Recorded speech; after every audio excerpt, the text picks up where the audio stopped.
Separated by cosmic cabinets, Brandon and only Paul. There's no What? Logan. Where is he? Are broadcasting the Breakdown podcast live using their telepathic powers. My name is Brandon Miracle, broadcasting live from the Break Room Arcade. If you look to the right of me in the video version, you'll see the beautiful face of Paul Anderson, broadcasting live from the Break Room Clubhouse, which got an upgrade, actually. I'm moving on up. Yeah, exactly. Yeah. What do you got? Well, I got the equivalency poster for Hotel Books. Beautiful. I got this beautiful guy that I made for Break Room Arcade. We'll talk more about that later.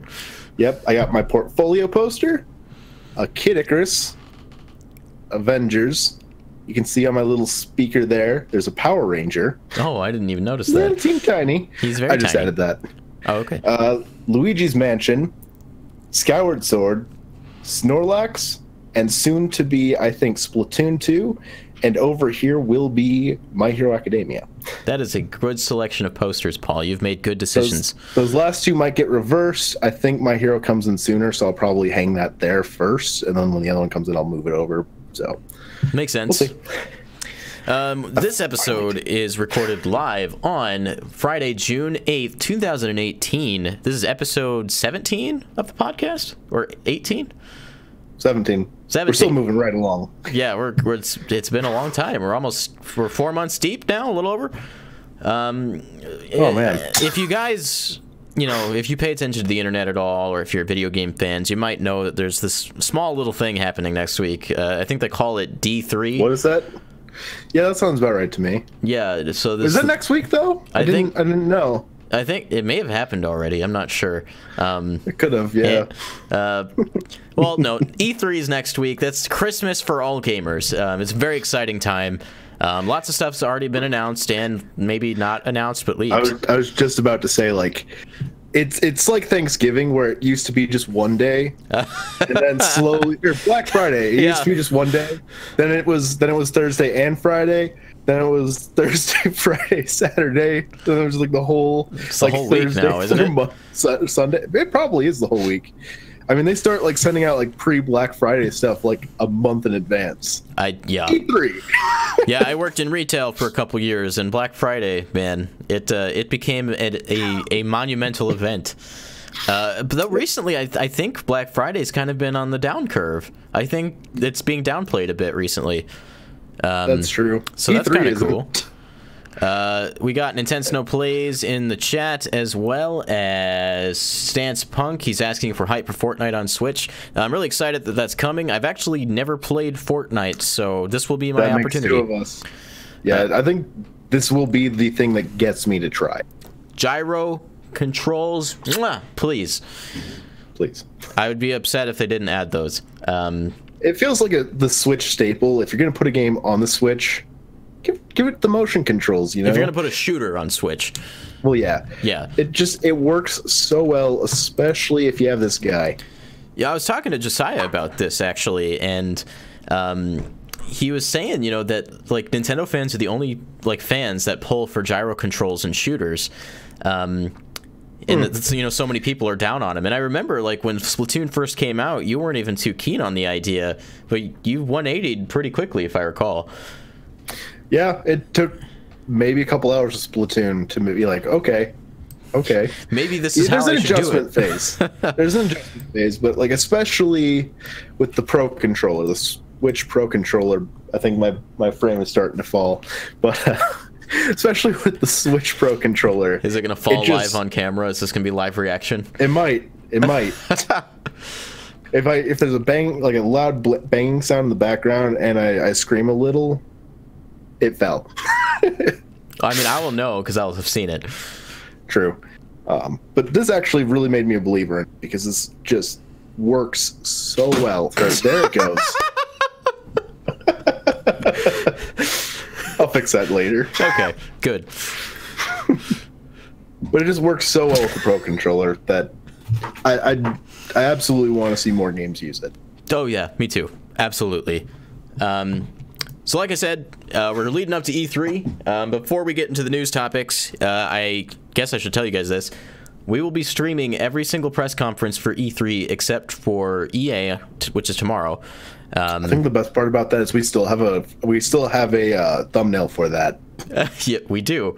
One that will probably never see the light of day on the internet. Anyway, we will be live streaming all those press conferences. You'll get our live reactions, live commentary. So you definitely want to check out that. We're going to post a schedule of when we'll be live. We'll put that on our Twitter. I'll probably upload a video that just has it in there as well so that you guys who are subscribed can see that. So definitely come check that out. We're really excited for E3. That's the only thing I've been able to think about for like 3 weeks. So good to be here.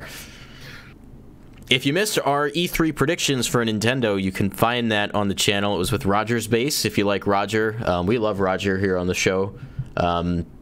He's a good dude. He's a good dude. So if you want to hear what we had to say about Smash and all the other Nintendo goodies, definitely check that out. So getting into the news topics, there's a lot happened this week. Yeah. Real quickly, this is something we can touch on pretty quickly. The Digital Foundry did a kind of like an expose on Super Mario Galaxy running on the NVIDIA Shield in China. They actually imported their unit because they didn't have one and there was no way to get it running on their American system. And it runs native, like, it's not exactly 1080p, it's actually a little above 1080p, but it runs native HD. They've compared it like side by side to Galaxy running on a Dolphin emulator, and it looked really clean. That game is very impressive visually. It's still one that I really hope we get like an HD remake. Not that it necessarily needs it, but I would absolutely jump at the chance to play Galaxy just again in general. Oh yeah, me too. And you know, I've actually been waiting for that opportunity. Because it's hard being like a Wii owner these days and wanting to go back and play Wii games, because for one, you need Wii remotes, which take batteries, and then you have to set up the sensor bar, and it's just a big mess. So like having easier access to these games is definitely something that I would love. So yeah, Super Mario Galaxy running in 1080p on the NVIDIA Shield. Hopefully that means we'll get some of those games on Switch in some form. That are also native HD 1080p. That would be great. So that's cool to see. Next up, this is just a quick mention. Eurogamer says that Pokemon Let's Go Pikachu and Eevee will have mandatory motion controls for capturing Pokemon. The stipulation here is that you only have to aim at the Pokemon using the gyro, and then you could just press a button to throw the Pokeball, but you do have to aim using the gyro. That is a mandatory thing. Honestly, I'm very much okay with that. When I read the headline, I thought it meant that like you had to do like a motion even if you have it in handheld mode, and it'd just be like this ridiculous, like you're flinging your whole Switch and stuff. Yeah. But if it's just like you aim and then you press a button, okay, not a problem. Yeah, I don't really have any issues with that. I've seen some people who say, like, if you're on public transport, like on a bus or something, and you're trying to motion control aim, like holding your Switch out, that could be a problem, and I can definitely see that being an issue. Yeah. Playing Ocarina of Time 3D in the car and using the motion gyro aiming, which was my preferred way to play, it was a nightmare in a moving vehicle. So I feel for you people. I guess there's not really going to be a solution to that. This is not something I intend. I expect Game Freak to backpedal on. I think that's just going to be the way it is. Right. New officially licensed GameCube controllers were announced. Well, not announced, but leaked for Nintendo Switch. They just showed up. Like, display units just showed up in this dude's warehouse, and he's a Nintendo fan. He's like, hey, guys, look, it's a GameCube controller. It's a thing. Was it Power A or was it PDP? Power A. Okay. Power A. So it looks like they are wired. They pretty much just look like GameCube controllers. The Z button is like elevated, and now there's one on the other side too. I think that probably gives it a little more compatibility with some of the newer games. Yeah. If that makes sense. But. Yeah, for sure. I'm going to guess that it does not have analog triggers. That's kind of a shame, but... Yeah, it's probably just digital triggers, much like the Pro Controller, because I'm assuming this controller will just be a Pro Controller, right, in the way it operates. But it's nice to know that this is coming for Super Smash Bros. On Nintendo Switch. I'm not really concerned with the whole thing, though, because we already know that we can use our GameCube controller adapters. They're also going to they're going to re-release that. They're going to re-release the GameCube controller. There's too many people that have absolute love for that, and knowing that the adapter actually works for the Switch, there's no reason not to. They're going to want to cater to that competitive audience too, which they're already doing, at least on the state side with the Smash Invitational. So I'd be very surprised if they didn't launch it again, or make a new version and then re-release GameCube controllers. I think despite having a regular GameCube controller and I absolutely plan on buying more of them, I do think that I might pick up one of these controllers to try out and just see how it feels comparatively. If it's something that like I could learn to use this, if it feels pretty close to it, I might pick up a couple more. I don't know, but yeah, who's to say? Yeah, it's something to try, especially if they're cheap. Yeah, like if there's no gyro or amiibo support in them, I could see these launching at $20 or $30. Yeah, as long as they're not. What was the really cheap brand that like Nyko or Mad Cats? Well, Mad Cats. As long as it's not Mad Cats cheap. Oh no, those were awful Astro teams up with Nintendo for a Zelda-themed Nintendo Switch headset, and there's more on the way that are Mario-themed. The interesting thing here is that they're using some kind of new discrete cable system. No idea what that means, but I'm hoping it means that it's less ridiculous. I'm gonna guess that's what the word discrete stands for. In that, in my head, I'm just imagining like a single cable that diverts off into 2 jacks.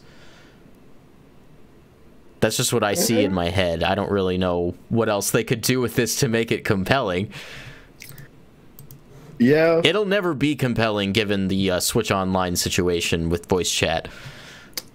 I'm really hoping that they figure that out someday. Yeah. Instead of just like everybody using Discord. That's the way it's going to be. Discord offered their services to help Nintendo make the app better, and they really should have taken them up on the offer because Discord is the helm right now. Yeah. Xbox users can log in with their Discord on their systems now. Why can't we do that? Speaking of Discord, if you're not on the Break Room Arcade Discord, there should be a link in the description of this video, so you should go join that. Yeah, check us out. We'll talk with you. The number's growing. We're like, what, 40-something members right now? 41, I think. Yeah, so it's not too shabby up in there. Let's see. The shocking Splatoon news we've been waiting for weeks is just spy gear, apparently. And that can be cool. That emblem that they showed off to kind of tease this announcement is a pin on the lapel of the Inkling on the outfit. They did say that there's more information regarding the spy gear, so I feel like there's more to this than meets the eye. They're just delivering this information in a really strange way.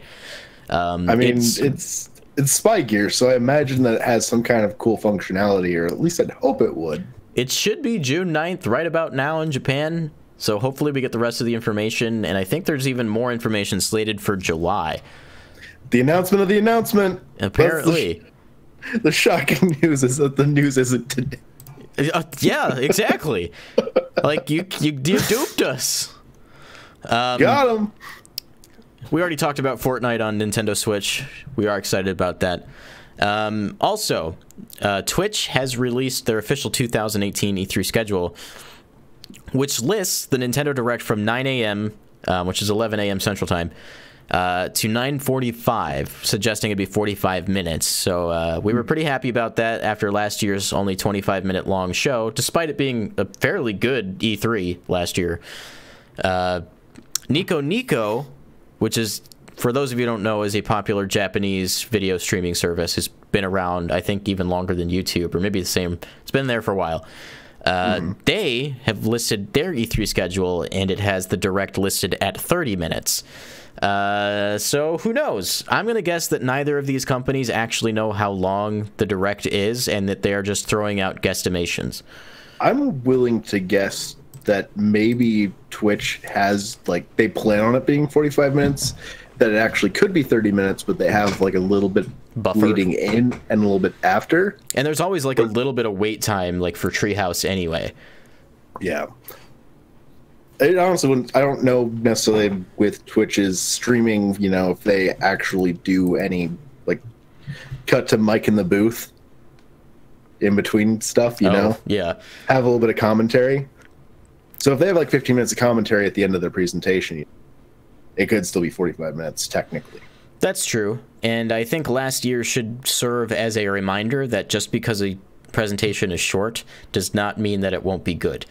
Because last year it was pretty packed with announcements. You know, we got Kirby and Yoshi, Metroid Prime 4, the official core Pokemon games, one of the most incredible trailers Nintendo's ever produced with Super Mario Odyssey. It was good stuff. You know, the surprise announcement of Rocket League. I think there was Xenoblade Chronicles 2 in there, which I didn't care at the time, but now I regret myself in the past because I'm now a fan. So yeah, I wouldn't be worried about this. There's a lot of games that we know about that could be in this presentation.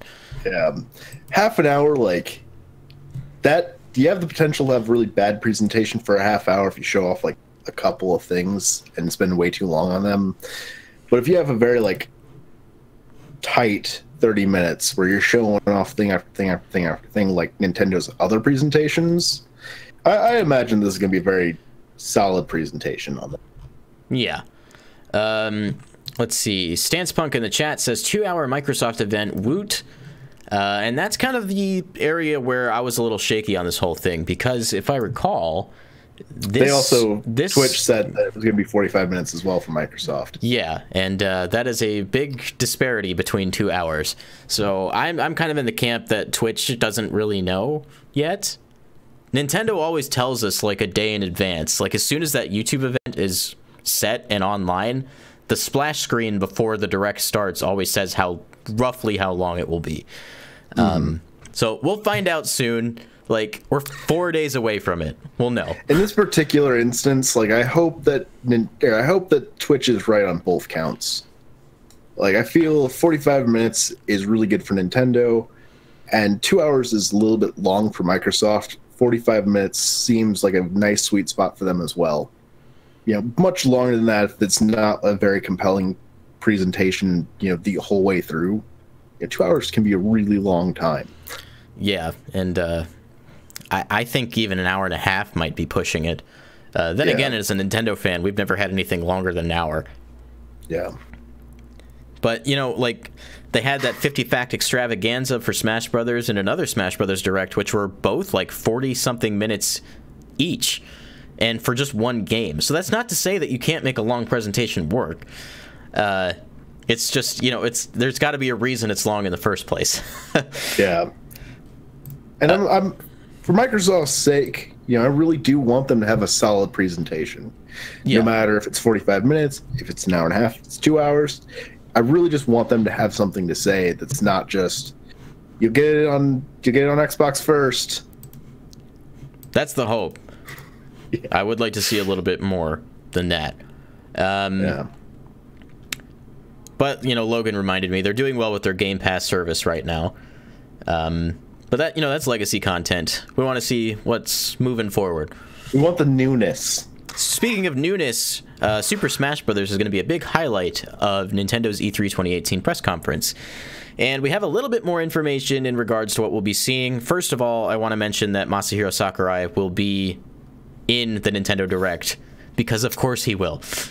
Daddy Sakurai. I'd be genuinely upset if he was not there, and especially since Smash Bros. Is supposed to be like the focal point of the whole presentation. Yeah, you can't do that without him. Wasn't he in the 2013 Direct where Smash 4 was announced too?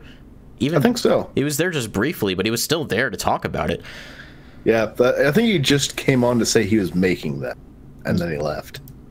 That's all I needed. He talked about Miiverse afterwards too, I think. The Miiverse pick of the day thing. I'm wondering if we're going to have that, actually. I want to mention that really quick, because, you know, Brawl had the Smash Dojo, which I remember checking religiously back during that era. Those were good times. And then pick of the day, you know, we were in college when that was a thing, and I would remember being up with Logan waiting for the pick of the day to be updated before we went to bed. Because sometimes they would announce a character, a new mode, or a stage, and then a lot of the other times it was just a picture of the Spirit Tracks stage with, what was his name, Gonzo or something, about how he's the one who replaces Toon Link when Toon Link joins the battle. That still might be my favorite pick of the day of all time, by the way. But I digress. Really quick, Nintendo Plays says if Nintendo shows off Metroid Prime 4 and Smash looks good, they'll win in my book. All they needed for me was Smash, just because I'm a big Smash fan. Yeah. But if we see Metroid Prime 4, I will cry. I think there's a good chance we'll at least get the trailer. And for me, like that, I just want to see a little more of it than just a little. Yeah, just to get an idea of kind of where we're going with the game. Yeah. Like, should we still be excited? I think is the thing that I'm worried about. I mean, I've heard Roger say it several times, but just transitioning into Ridley being announced in Smash. Yeah. He mentioned it again on the reaction or the predictions with Game Explained from today. I've heard Roger's predictions like 4 times now because I follow so many different people that he happens to do stuff with, and then the first time with us. So like, I know Roger and what he wants.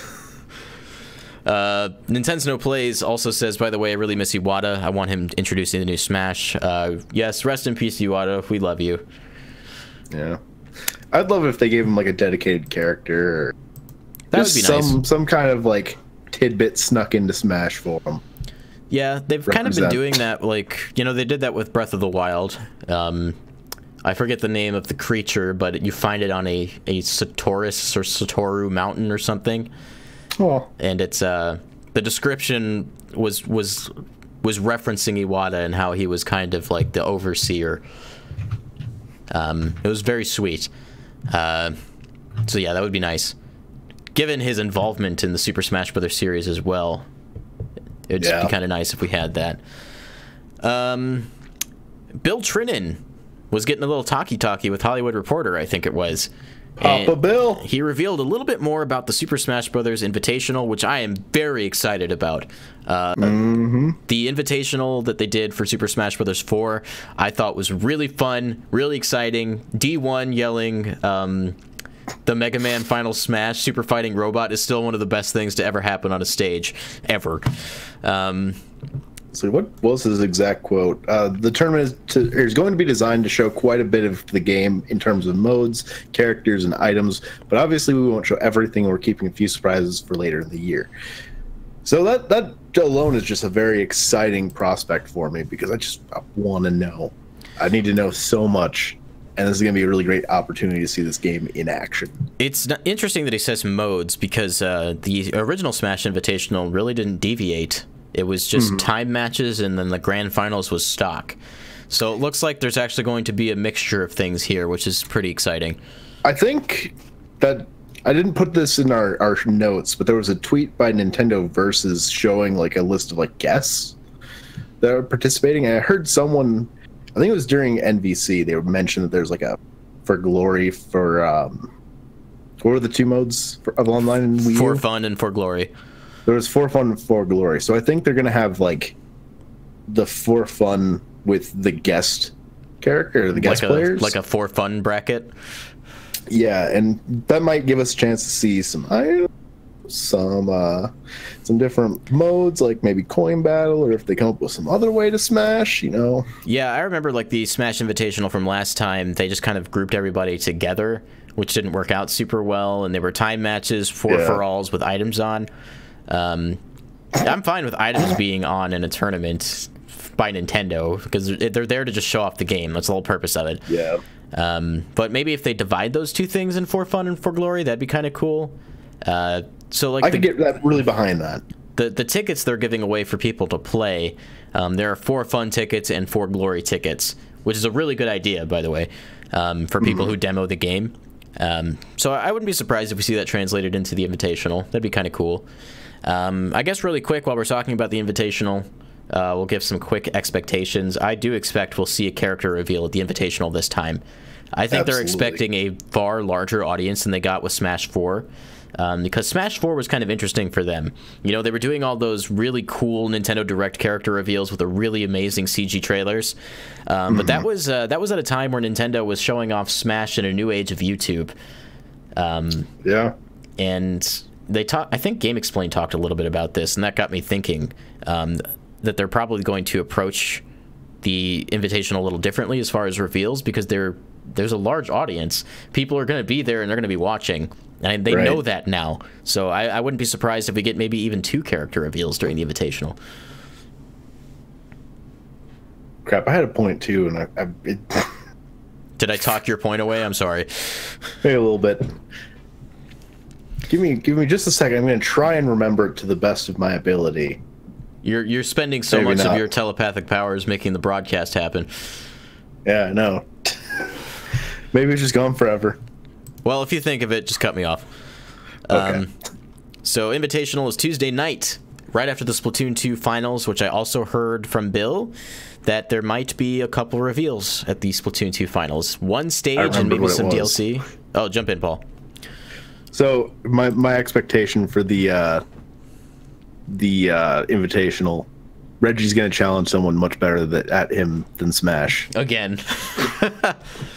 If he doesn't, I'm kind of going to be sad, because it was the most amazing thing to have ever happened. Hungrybox didn't get invited, man. Ooh, they didn't invite him this time. The #1 Melee player in the world. And they invited Mango instead, and Mango has a potty mouth, and, you know, he talks about how much he drinks and stuff, like Nintendo.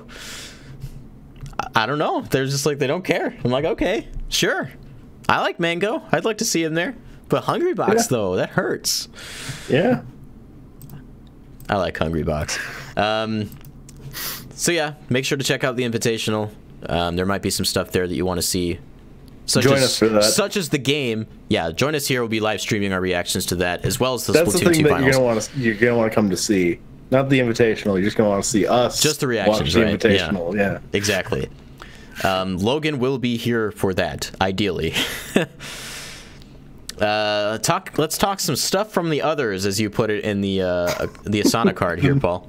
Sega and Atlus has announced their E3 2018 lineup. 2 Atlus games are being announced June 7th, which was yesterday.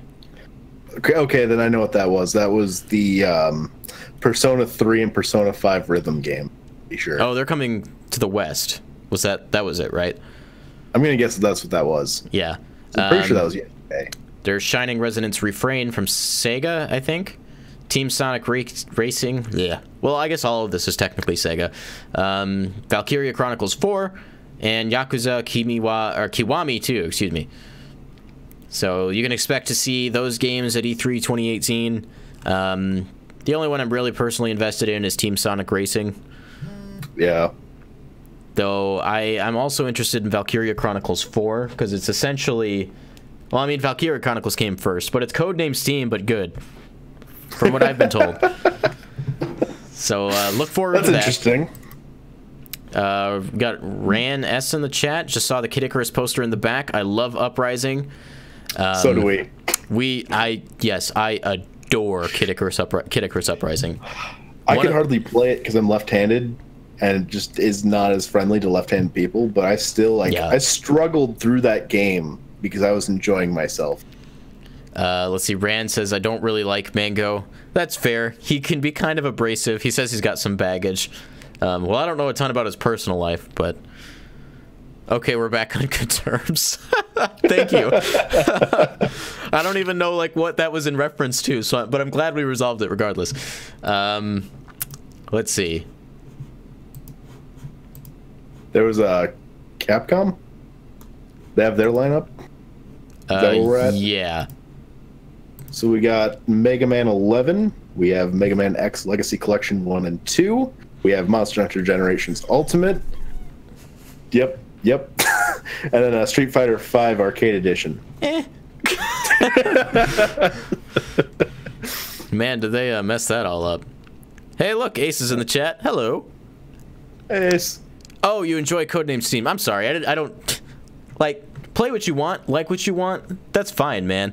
I've played a little bit of Codename Steam. I don't hate it. I just wish I liked it more, I guess is what I should say. Yeah, we love Kid Icarus Uprising. I think that's one of my favorite Sakurai games that's not Smash Brothers by far. I think we haven't stopped mentioning how much we want that game to be on Switch. Yeah, and a sequel. That's my hope for Sakurai's next project. I know he doesn't like working on sequels, so even if they handed this off to another team, I want more of it. Yeah, that's me too. The important thing. They built a world I got so invested in. with Kid If the Icarus. writing is on par with the first game, then I'd love a sequel. Yeah, and it is so kudos well to the written. localization team, because that script is incredible, and the voice acting, just everything. Yeah, yeah. Please, I think Sakurai, bring it to the Switch. Please, Daddy Sakurai. So yeah, Capcom's got a pretty. I think this is a really strong lineup for Capcom, for one thing. Just the fact that they have Mega Man 11 on this list at all, and the fact that it comes out on October 2nd is really exciting. The preview that people got to play, I think Ash Paulson, I watched his preview on Mega Man 11, and he's a big Mega Man fan, and he was like super into the demo that he played. So I'm actually really excited to try this out for myself. There is one thing missing from their list, though. Will Mega Man ever make it back from the moon? I forgot which Mega Man game that was. Mega Man Legends 2. I remember waiting for the 3DS. We were both gonna buy that game. Like, we were both super into that whole thing, and then it got canceled. I actually completely forgot that was ever a situation, and then just recently I remembered that Mega Man is still on the moon. Did it make you angry again? It just made me kind of sad. That's one way to hurt to hurt a fan base. I mean, good grief. Speaking of Capcom, there was a leak going around for Monster Hunter World Ultimate. See, I'm already thinking ahead. Monster Hunter World, which was announced at last year's E3, released over January. And if you've been around for a while, you'd know that we absolutely love Monster Hunter, especially Monster Hunter World. So they wanted to come out apparently to say that there's going to be a summer festival, much like the Spring Blossom Festival, which was really fun if you got a chance to try that out. All the event quests are available. They have different gear that you can get, and there's rewards just for continuing to play. Super cool stuff. They just released the Lunastra, the Elder Dragon's sister to the what's the lion guy? I forget his name. I'm not gonna be able to help you. I figured you would know, Paul. Hunter. Really? He's the Lion Man. I don't know. I usually don't forget this stuff, but apparently I did. Zenogre? Not Zenogre. He's an Elder Dragon. He was in 4 Ultimate. I can't believe this is happening. The names never stick with me. I just make up my own nicknames, you know. I thought you just did that because you thought it was funny. I do that because I think it's funny, and also I just can't remember their names. Well, whatever it is, we'll get to that. Let's see. Quick announcement of the Summer Festival, June 22nd, featuring the stuff already seen, plus the Orochi Kirin. Just like the Kulve Taroth, which is a really cool quest that you really should do, Paul. Alatrion, the final boss of Monster Hunter Tri, will be introduced during the last days of the festival, mid-July. It's a recurring limited event quest. That's really awesome to me. I might like Alatrion. Yeah, I like Alatrion too. Thank you, Axie. It's Teostra. It's Toaster. You couldn't remember your own name for him either? That's even sadder. I didn't know which one you were talking about. There's only one lion monster. Honestly, I could not picture it with Lion Monster. But once I saw the name of it, I knew which monster it was. You should just start calling him, and now I can't remember the dang name of the dad from Lion King. Mufasa? Mufasa. What a train wreck this is becoming. I wasn't sure if it was... for a second there, I thought Mufasa might be the name of Simba. No, it's Mufasa. Okay, the other thing is that there's going to be a Tundra level map added to the game. Which is cool. Which is nice. Yeah, it is cool. Give you used to the hot drinks. What are the hot drinks? I think there are hot drinks in the game that they currently do not do anything. Yeah, give them use. Give them purpose. Yeah, it's cool that we're getting another map. They usually save this kind of thing for like a big G rank expansion. I'm starting to think that maybe that just won't happen. At least not for a long time. Well, you know where it is going to happen though. Generations U. Yes. Yes, it is. You just threw me off so hard with that. I noticed. So I'm pretty much on Team Believe of this rumor because pretty much every leak for Monster Hunter World thus far has been true. All of them. So this would not surprise me. Here is very like outlandish or like that's not gonna happen. No, it's all really safe stuff. Yeah. And they also didn't announce a monster we've never heard of before, which is probably a safe play. Yeah. Speaking of safe plays, it's not a safe play, by the way. Just Cause 4 was accidentally announced by Steam through an advertisement. So that game's coming. I have very little experience with that series. I played a little bit of 2, had fun running around blowing stuff up, but I'm not really that invested. So, you know, if this game comes out and it's fun, I've heard 3 maybe wasn't that great. If this one's great, you know, I'll pick it up. I think the amazing thing about this is that somewhere deep inside Walmart's social media team, someone's like, "Yes, not me, not someone me."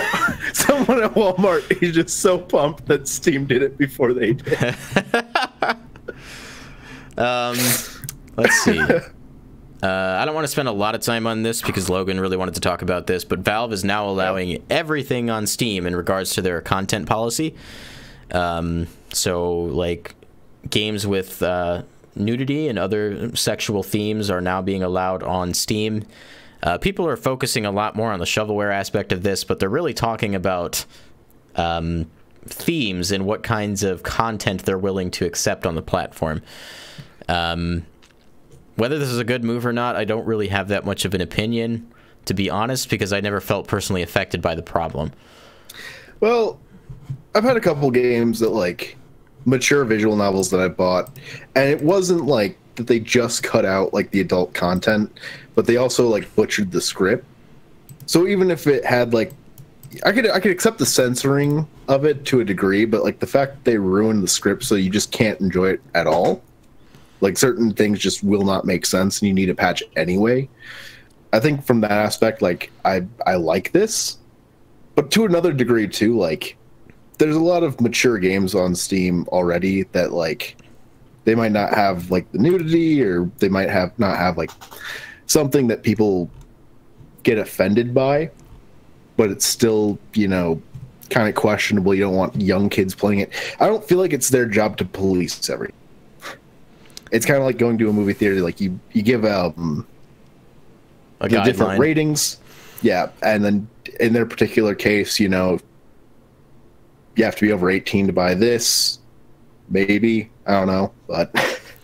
Rand brings up something interesting. He says, "I'm glad they got rid of that school shooting game thing. I hate people profiting on tragedies. F that noise." Yeah, I mean, that's the kind of stuff that is going to be getting through that shouldn't be. Steam does have a obligation to filter out stuff like that, because that is a problem. I'm hoping that that one falls under a leak. It should. Because, yeah, that's not cool given the state of affairs in the country right now. Yeah. So as far as I'm concerned, like, I want stuff like that to be filtered out. But as far as censoring just standard content in like regular games that aren't controversial in nature, like, I don't care that much. You know, like, just put them on Steam. If you're buying them, you should go into that knowing it. And maybe if you're a parent, you shouldn't be letting your kids buy those things in the first place. Yeah. This is one where, like, I feel like they got a lot of flack because people are saying it's kind of a cop-out. You know, I don't necessarily see that aspect. Like, in a way, maybe. I think they still have to, like, pay attention to certain things, like that school shooter game, and deal with that. But, like, overall, I don't necessarily feel like the platform needs to be, like, overly guarded, if that makes sense. Like, in the case of visual novels, I don't feel like those necessarily need to be censored by Steam. So you're saying there's a better balance than just, like, taking the extreme. I think before this, they're doing, like, the polar opposite, where they were going to be even, like, more strict. And they started worrying people, so they just did the exact opposite of that. And it's like, we're not going to police anything. Yeah.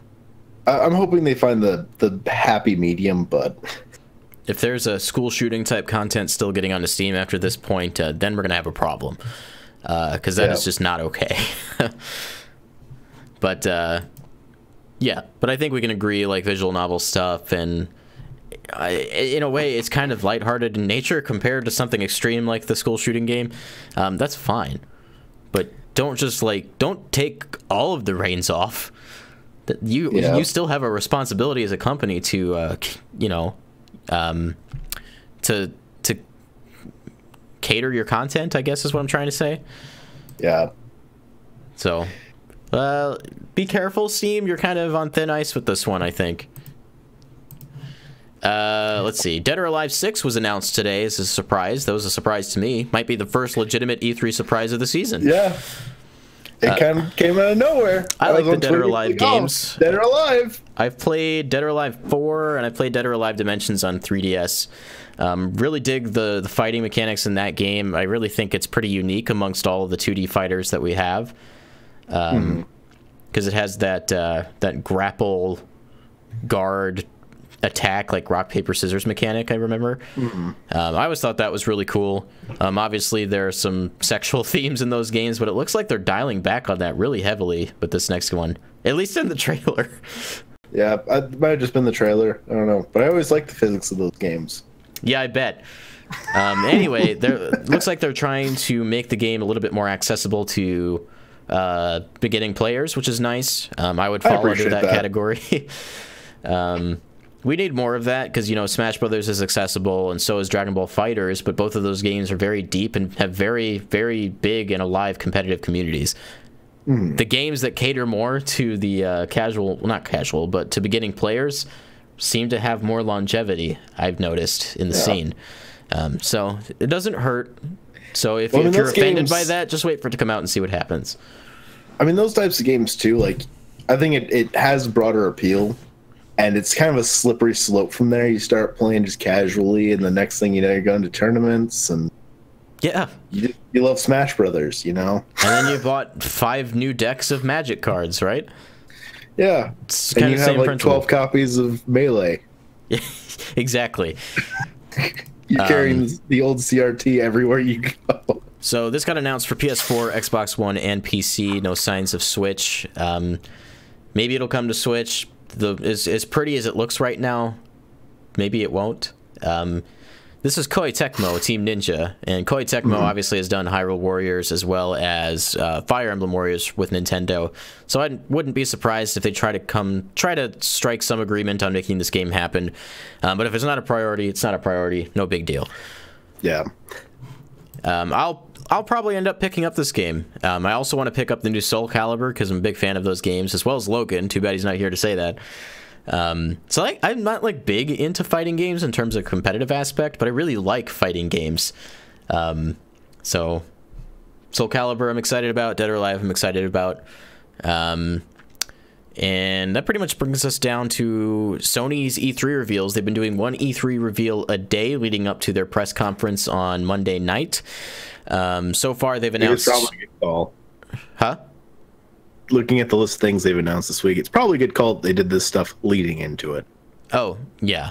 Though it looks like they're taking just a completely different approach with their presentation in general. Saying they're only focusing on 4 big titles, albeit they're really good titles and good games. So that's not a bad idea. So like getting something out like Tetris, maybe that's not the best place to reveal that on the stage. So yeah, well, I mean, it kind of got that negative reaction, and I think it that's why they did this, because it would have been worse if they would have done that. Definitely, and that's not to say that, you know, you should just shove off Tetris, because they're really doing some cool stuff with this game.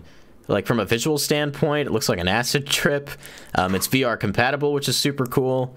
Just the whole vibe I'm like really into, and it looks like it's from the creator of from Res Infinite, which I know is a popular game, which is also has a VR version, which might just be Res Infinite, and Res might be the original. I don't remember for sure.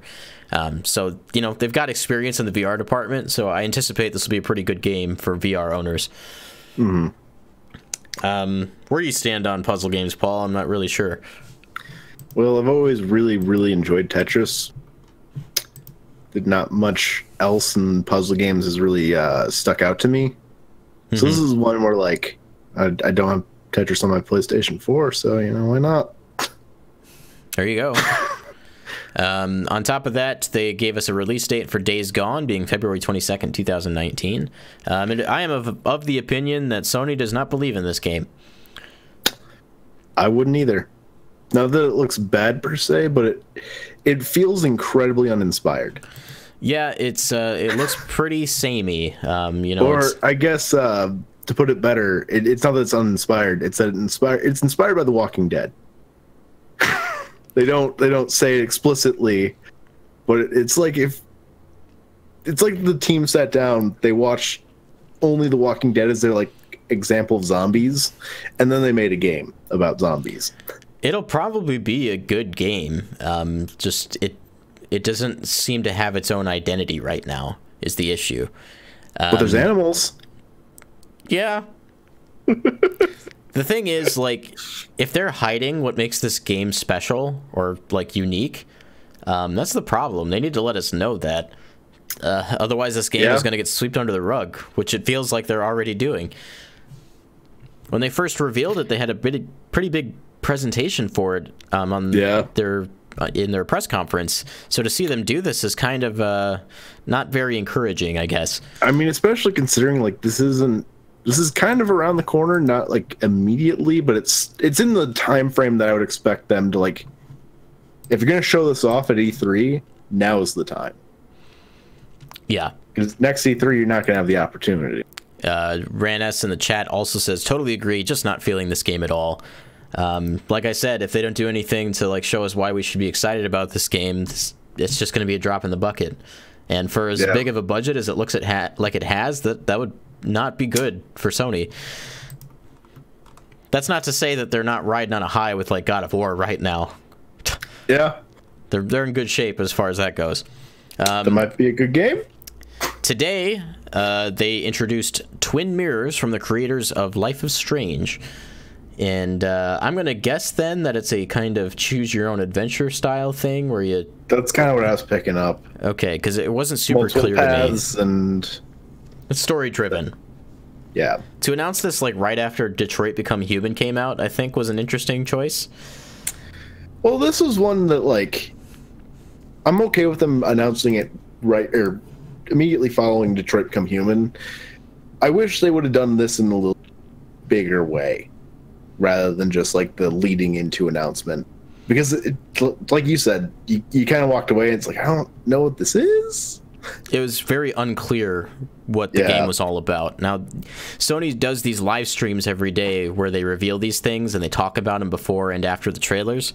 But when I checked in this morning, and there was only 8,000 people there watching, so they're not drawing big crowds with this idea. So you can't just leave the explanation there. You got to bring it out. Well, I'm sure like they actually do generate a lot of traffic to their website following it.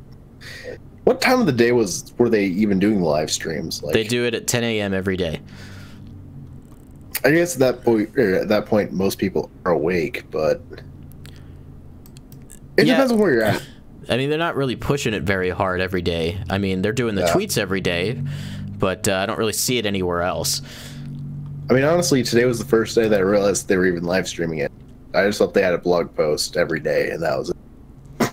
Rand makes an interesting point. He says, yeah, Sony gets a couple passes after popping God of War out. Microsoft, on the other hand, good lord, when was the last time they had a worthwhile exclusive? Cuphead? And then Nintendo No Plays says even further, even then you can get that on PC, which is funny because I have it on PC as I don't have an Xbox One. Sadly, like, we're like pretty concerned for Microsoft right now because we don't know what's going on over there. I mean, I have an Xbox. It's my PC. That's kind of the issue right now, is like they're not separating console from PC anymore. And like if they want to stay in the hardware market, I'm not sure this is the right move. Right. At least in the general gaming community, it doesn't stand out anymore. I think if you're a casual player and you don't have a PC, but you want access to these games, your Xbox is your system. I think that that's actually a lot larger of a market than you'd even imagine. Like, I feel like for sure, a lot of people. And so it still makes sense for them to make hardware. Just look at Pokemon Go.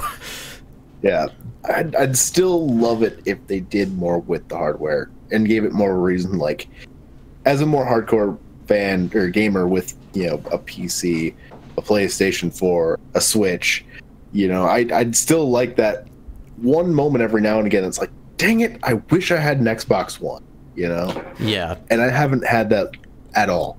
I've been waiting for like a Banjo-Kazooie announcement for like 5 years, because that would be the one game, like the one, because I'm a big fan of Banjo-Kazooie. But if they ended up like also releasing that on PC, and you know, keep in mind they're not doing this with all of their games, but they're doing them with a good majority of them, like Sea of Thieves, which had a lot of hype behind it, despite maybe not turning out that great in the end. Did end up releasing on PC as well as Xbox. Rand says, is Sunset Overdrive on PC? I don't think so. I think that is just on Xbox. That was an early exclusive for the system, but like there hasn't been anything, and they've been canceling like a lot of these games. Like Scalebound looked really cool, and they ended up canceling that. Is Anthem exclusive to Xbox? I want to say it is. That's a good question. I mean, at this point, though, like, Sony's already like talking PlayStation 5, and how many can you count Anthem Microsoft exclusive? Can you count Xbox exclusives on more than two hands? Well, I guess that's a good lead-in. I've been hearing rumors that they're going to announce Gears of War, which would be an Xbox exclusive, assuming they don't release it on PC. That would be a really, really compelling title. But if they release it on PC, I'm not going to be upset, because now I'll be able to play it. They released the last one on PC. Or I guess we shouldn't say PC. It's specifically Windows 10 that they're putting these on. I could see that being a good move to push their Windows 10 operating system. But, you know, that's neither here nor there. Like I said, Anthem is not exclusive to Xbox. It is also on PS4 and PC. Now I'm actually interested in that game.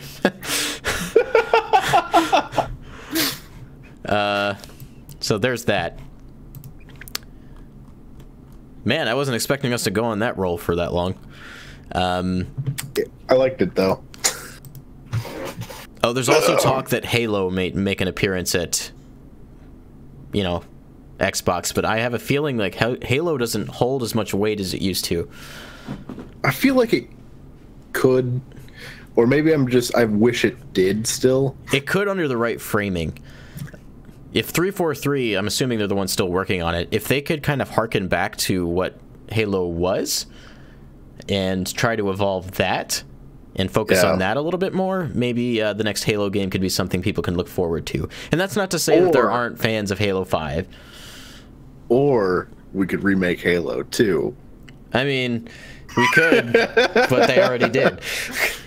We could do it again. They still support the Master Chief Collection, like, actively. Really? Yep. Huh. So, like, if you want your Halo Fix Classic, it's still there, and it's pretty healthy from what it sounds like. That being said, I've never played it myself, so I can't say for sure. They can put that on PC. Nintendo Plays says, we all know how well Rare is doing nowadays, RIP. Well, a lot of the people who worked at Rare ended up moving to Retro Studios, and a lot of them that moved to Retro Studios aren't there anymore. And now they're at Playtonic Games, and they released a game that I would say is not very good.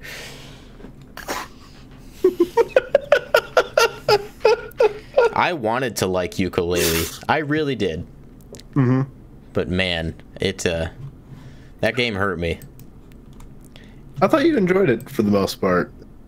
Yeah, like the first world.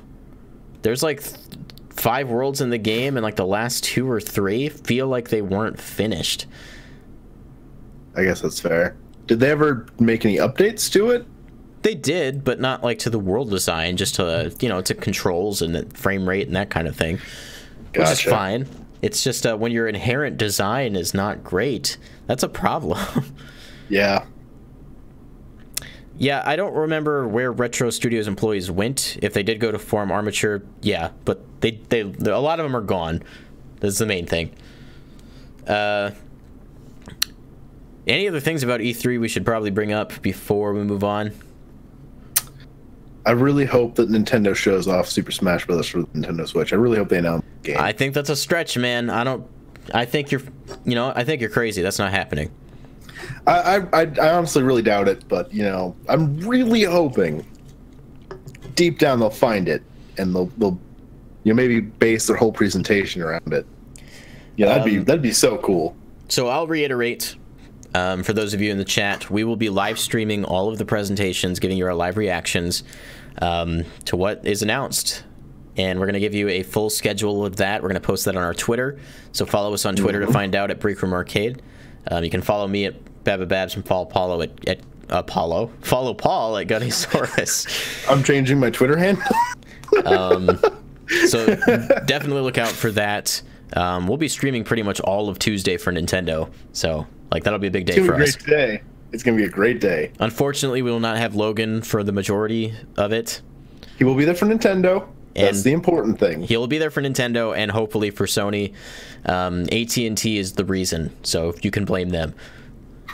I think the worst part about that, I'm hoping that he'll be there for Sony. It'd be really upset. I'd be upset for him if he didn't make it there for Sony, just because I know how excited he is for Spider-Man. I know, right? That'd be so upsetting. I guess before we move on, I'll just tell you guys the story. Like, Logan was originally supposed to come here to my house for E3, and he would bring his computer, he and I would work here, and then Paul, you were going to stay there, and you were going to help with uploading some of our reaction videos. And he ended up having some car problems, and turns out, like, the car was in such bad shape that he just can't make it out at all. After that, we found out, you know, he moved to a new apartment, and his internet was scheduled to be installed earlier this week. Well, AT&T didn't show up because they got the order wrong or whatever, and now they're not going to show up until sometime on Monday. So he doesn't even have internet. That's why he's not here tonight. Yeah, that's why he's not here. I mean, oh my goodness, why did this all happen?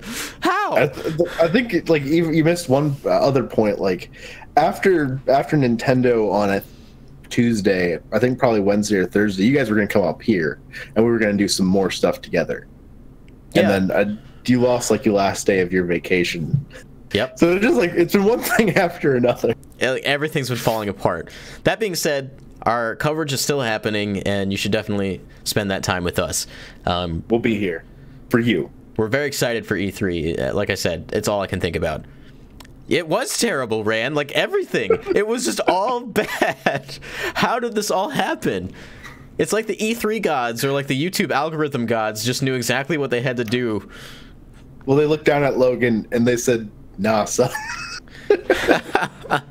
Nintendo Play says, I'm going to have to play Arlo's reaction on one monitor and yours on another. That's, I guess, another thing that I should mention. We were going to have Arlo as a guest on the podcast next Friday. So he just told us he's a little too busy. You know, E3's just, you know, there's too much going on. But he says, warm regards to you guys, our fans. So I just wanted to share that message to you guys, and I'll probably mention it again next week. Arlo's a sweetheart, man. So he's a good dude. So there's that. Maybe it'll happen sometime in the future. Don't bug him about it, though. He's got a lot going on. Yeah. So with that, we'll move on to the breakdown segment of the Breakdown podcast. This is the part of the show where we tell you all of the movies, TV, anime, and video games we've been dealing with for the last week. So you want to stick it out? I've been saving a lot for this week. To answer your question, Rand, no, I don't think anyone can dislike Arlo because he's a really lovable guy. Okay, so Paul, you said you've been saving some stuff. We'll just start out with movies and TV really quick. If you were joining us last week when we had Ace the Gamer Dude on as a guest, I was telling you guys about how I was watching the DC Animated Universe films. I'm like halfway through right now. I watched Batman vs. Robin, which is my favorite in the whole set so far. Really good. For those of you familiar with the comics, it is the Court of Owls story. Okay. From the New 52. I'm not familiar with it, but I think I own the first volume of the Court of Owls. Then I watched Batman Bad Blood, which was not nearly as good as Batman vs. Robin, but I think it was still a pretty fair entry. And then Justice League vs. Teen Titans, which is pretty good in its own right. Well, let me ask you real quick. Of all the ones you've seen so far, is there one that you didn't think was like on par with the rest? Are they all like fairly solid movies, all worth watching? You know, where do you stand on that? I think Justice League War and Justice League Throne of Atlantis are by far the weakest films in the set. Basically, the Justice League movies are not that great, which is kind of hilarious. They're not bad. They're just not special. I feel like Justice League in particular is one of those things that is just overall better. Not confined into like an hour and a half. Oh, Rand, like these are the current animated movies, not the not the live action films. I do have a confession to make. Like, I grew up watching those movies, and I recognize how terrible they are now, but I still love them. Especially, I will never get over the nipple suit. I have so much nostalgia for that movie. Like, I overlook so much every time I see it. Yeah, Arlo's actually commented on one of the video responses I did to him before, so that was cool. Yeah. We're the little man, though. Rand says he feels that way about Batman Forever, and I think I agree with that. I did like Batman Forever a lot as a kid. Batman and Robin, though, man, that is... woo, that's a movie.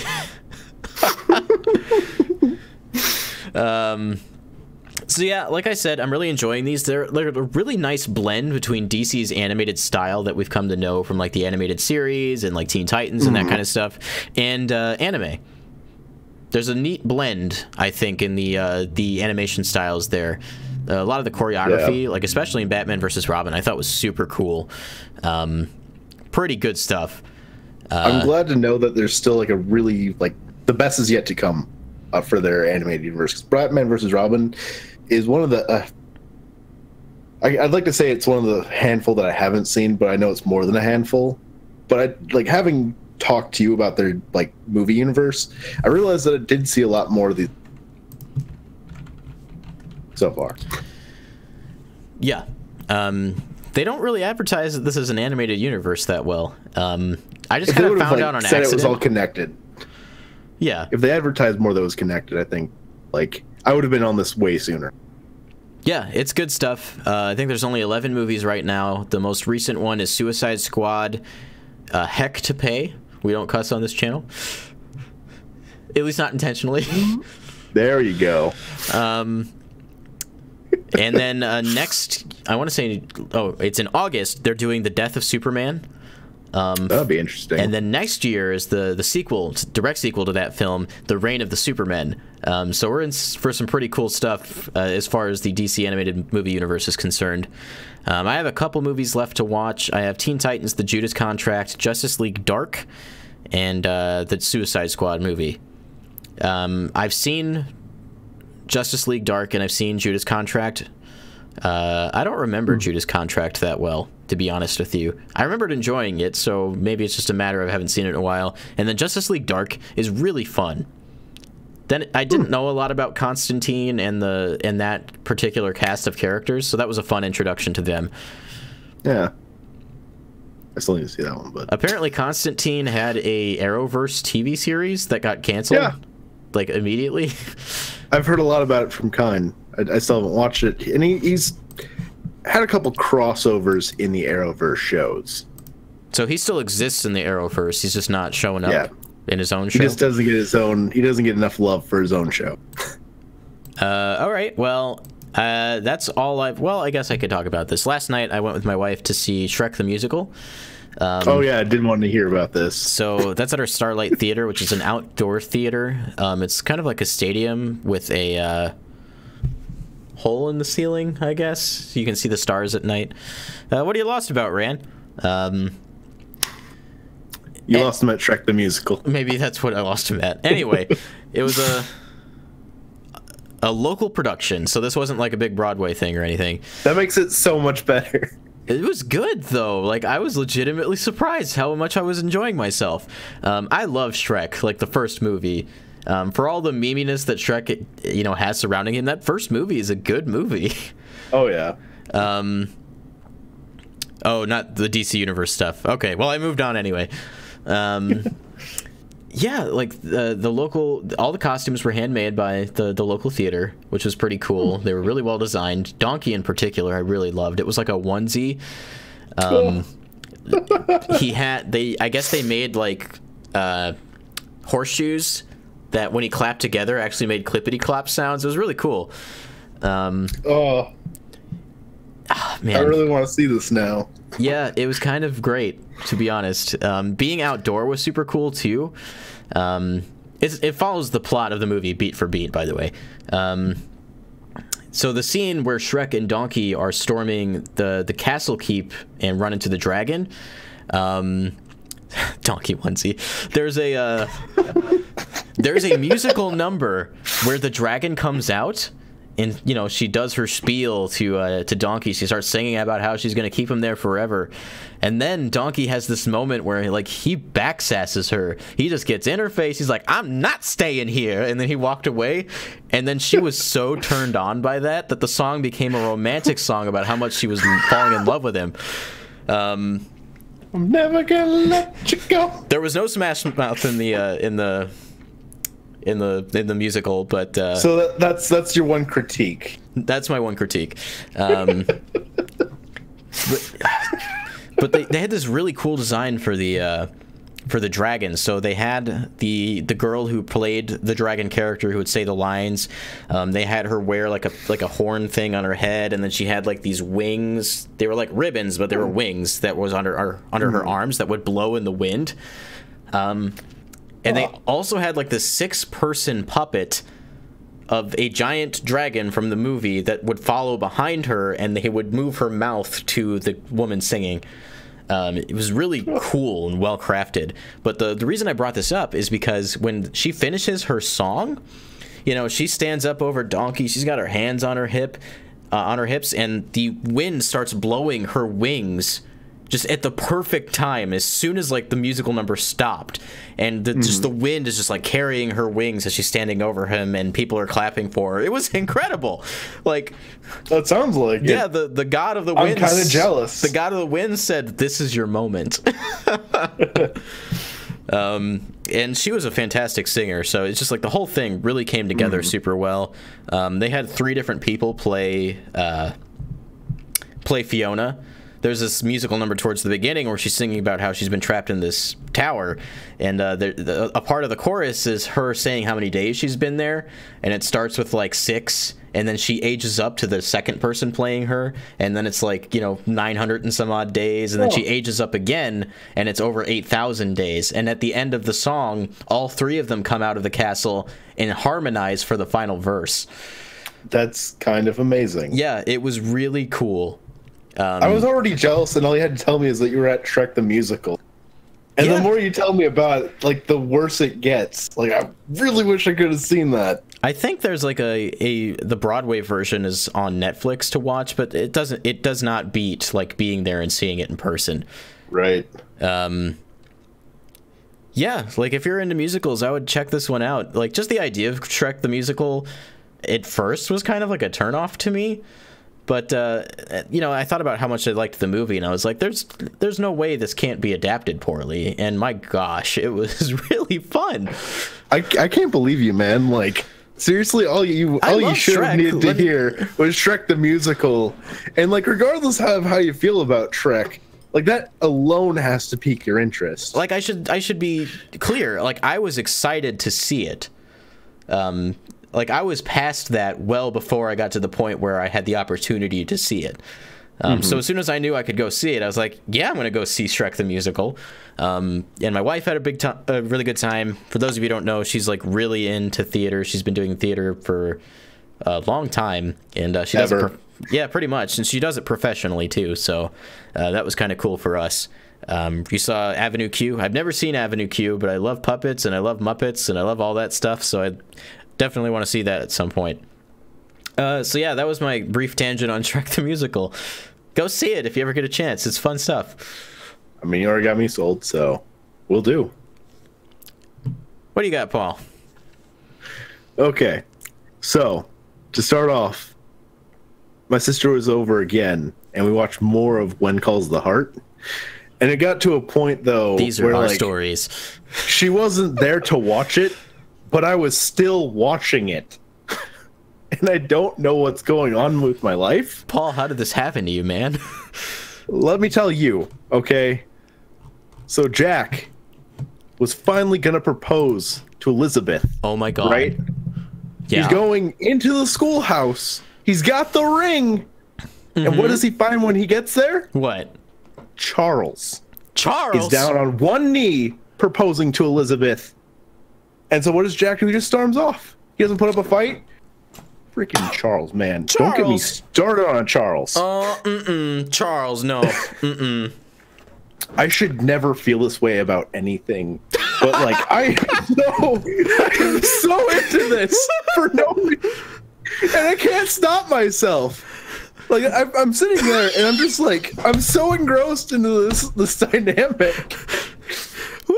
Like, I was actually sitting there, I'm like, Charles, go away. I legitimately hate Charles. Man, like, I hate Charles now, too. He's such a tool. I love how invested in this you have gotten. Me too. This was never supposed to happen, but here we are. It's dangerous to start watching things ironic. Like, yes. That's the takeaway from this.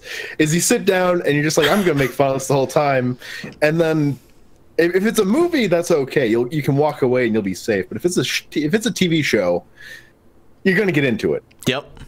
Like, so we're gonna make a pact right now. It used to be Kevin, but Charles is gonna be our default guy that we get mad at. Okay. Yeah. I'm already 75% of the way there. Freaking Charles. This is like this. Like I said before, you know, I've had this same experience. Joseph, this is how you watch the entirety of Degrassi High.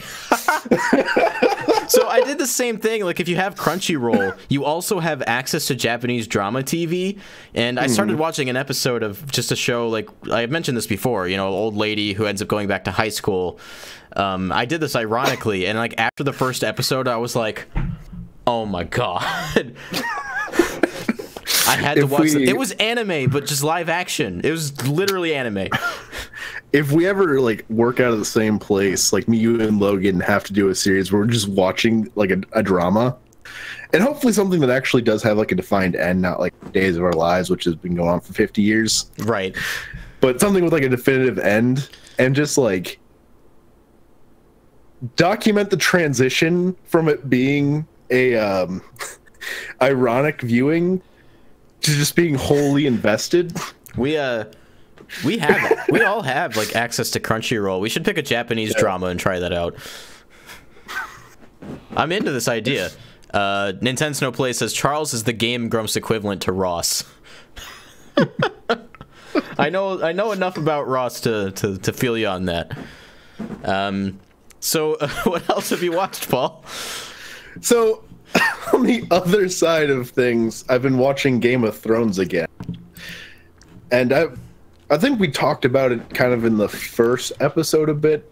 Bran, you got through 2 seasons, right? I'm through 1. I'm like 2 episodes into season 2. You're breaking my heart. I'm juggling, man. I made it to season 3, and season 3 is a very, very interesting season in that, like, one of the most infamous events, I think, of the entire series happened in the season. Okay. Is it the event I think it is? I don't know what event you think it is. Okay. I hear an awful lot about a red wedding. Was that it? Okay, cool. Let me fix my headphones real quick. Ooh boy. It's something that you'll know the joys of one. All right. It'll happen. Yeah. So they start introducing a lot of new characters in season 3 after all the seasons they killed, or all the people they killed in seasons 1 and 2. All the seasons they killed. They gotta refresh the cast. And that's one of the things that Game of Thrones does, is they always like throw new characters into the mix that at first you're like, I'm never gonna like this character. I'm never gonna feel any way about this character. And then you're wrong. And then a couple seasons they die, and they do the same thing over again. The cycle repeats itself. But it's just amazing to me. Like I said, I'm in the middle of season 3 right now, and just how much has happened and how it doesn't even put a dent into just how much like overall happens. I'm just baffled by how much they shove into every episode. Just they cover a lot of ground, and it's amazing to me. And they always do like a pretty good job of like jumping around from like character to character and getting story to the B story to the C story. Yeah, and then you slowly like start to see those diverge and overlap in interesting ways, and it's such a good show. Yeah, it's such an inappropriate show, but it's such a good inappropriate show. It might not be appropriate for all the ages that watch our show, so keep that in mind. Don't watch it with your parents. No, don't. It'll be an uncomfortable experience, probably. Yeah, very likely. Anything else, Paul? The last thing, my sister came over. Well, I already mentioned my sister was visiting. We were down at my parents', and my sister brought all her movies along. And one of the movies she picked up was Game Night. And so I had the pleasure of actually convincing my parents to watch Game Night. Usually, like, they assume that I'm gonna suggest like some really dry indie film they're not gonna enjoy. Some art house stuff that we would like to watch. They assume that's all I watch. And so usually like half the time I'll say, oh yeah, that's a good movie. And they're like, I don't believe you. Usually if it's like an artsy film, I preface it with, I don't think you're going to like it, but I thought it was a good movie. Like my dad just brought home Ghost in the Shell. I said, I thought it was a good movie. I don't think you're going to like it. Real quick, Stance Punk says to watch Tag. I'm assuming that's that movie about Tag that I thought looked really funny. I'm really, really looking forward to that movie. Yeah, me too. But going back to Game Night, they actually all really enjoyed themselves. Good. And so that was, it was the most people I've ever watched that movie with, and I saw it in theaters. Yeah, you know that I don't typically enjoy a lot of like comedies, but I guess I kind of group everything in that Seth Rogen category. But I like it when something doesn't rely on that cheap humor. And a lot of it is slapstick, but it doesn't rely just on your everyday F-bomb and toilet humor. Well, there's also the scene where they're tending to his wound. That is one of the best scenes in a comedy I've ever seen. It was great to watch that with my family because I know especially my mom and sister did not enjoy that one bit. Though they made me laugh. No, they were so grossed out by it. That's one of my favorite scenes. It made me laugh that much harder. Like this I think when you first saw it and talked about it on podcast, you mentioned that this is a great movie to go see with a full house. Yeah. And like I said, this is when I went to go see it, there was one other guy in, so I didn't quite get that experience. But I kind of got that with my family, where certain things hit harder because it was also. I also got their reactions to it. The group setting. Yeah. So it was a good time. Well, I'm glad you got to have that experience. Me too. That swings us over into the anime section. Intense No Play says, next big movie idea, Hopscotch. I'd watch it. I'm into that. If you have a comedy film with a bunch of adult men playing hopscotch competitively, I'm all over that. That sounds amazing. Real quick, if you haven't seen it, there's a movie called, I think it's Tickled or Tickle, which is a documentary about, I think it was competitive tickling or something. It's a very eye-opening documentary and was really good. I highly encourage. I'm not even BSing right now. It is a good movie. You've told me this before, and I forgot that was a thing. Please watch it. I think you'll enjoy it. I get the hang-ups on competitive tickling. It's something. You should really see it. That's my recommendation. Where can you find that movie? I had to buy it on Amazon because I don't think it was even available to rent. It might be now. I would check and see. What you're saying is you own it, though. Oh, yeah. Yeah, I do, I guess. Then eventually, next time I see you, we'll have to try watching that. Intense No Plays says, and then Jungle Gym. Then we'll have the elementary school playground cinematic universe. I'm all in. I'd watch that, honestly. So, swinging into anime, first I'll mention Boruto. I missed out last week on Boruto, and I didn't realize that till this week. So I got a double feature. We're still kind of nearing the end of the movie. We just hit, like, next week, the episode will be the breaking point into the final act of the film. As far as the story goes. So we're getting very close to getting through the movie and getting to some future Boruto actual story. I've been waiting for that. They're doing a really interesting thing with the movie episodes. Like I said, they're doing like this extra information, these extra character moments that I've really been loving. But when they animate scenes that are right, out of the movie, it is shot for shot. I think they actually ripped the scenes from the movie itself. Like, you could put a side-by-side comparison, and they are incredibly close. You can tell when it goes into movie mode. There's a little bit more nuance. I'm sure, like, the movie animation might be better than the, week-to-week episodes. By far. That will always be true, if they already had that, like, that high-quality animation, I don't necessarily blame them for just reusing it. Especially if they weren't. It doesn't offend me at all. I prefer it. Like, don't Dragon Ball Super it and make it worse. So yeah, I'm enjoying that. They built up, so in the tournament itself, like the Chunin exam tournament, things play out quite a bit differently than they do in the movie. As far as the fighting is concerned, and they've done some interesting stuff with that, with a particular character that they delve into a little deeper with this one. And I think you might enjoy that when you get to see that eventually. Quickly, we'll talk about My Hero Academia. Oh, just quickly? Okay, yeah, it's getting good. Just gonna brush on the table. Last week's episode was something. It was hot. Yeah, like, things are picking up real quick now. For the sake of spoilers, we won't get super into it, but we're super into it, though. We're super into it. And did you watch, like, the preview for next week, or I guess tomorrow's episode? That's some dark stuff. I really love the tone shift here. Yeah, like, it's drastic. I don't exactly know what direction they're going with it, but yeah, I'm very excited to. You okay there? Someone's at my door. Sorry. I'm very excited to see next week's episode, which is tomorrow, like I said again. So excited to see that.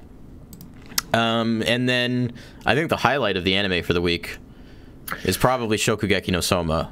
Because, man, that was a good episode. Especially, like, I'm sure you can probably agree with this, like, I resonated so strongly with it's so relatable. Is it Joichiro? Joichi? How do you pronounce his name? Joichiro, I think. Joichiro. Gotcha. I have no chance. Soma's dad. His backstory, like, just say Saiba.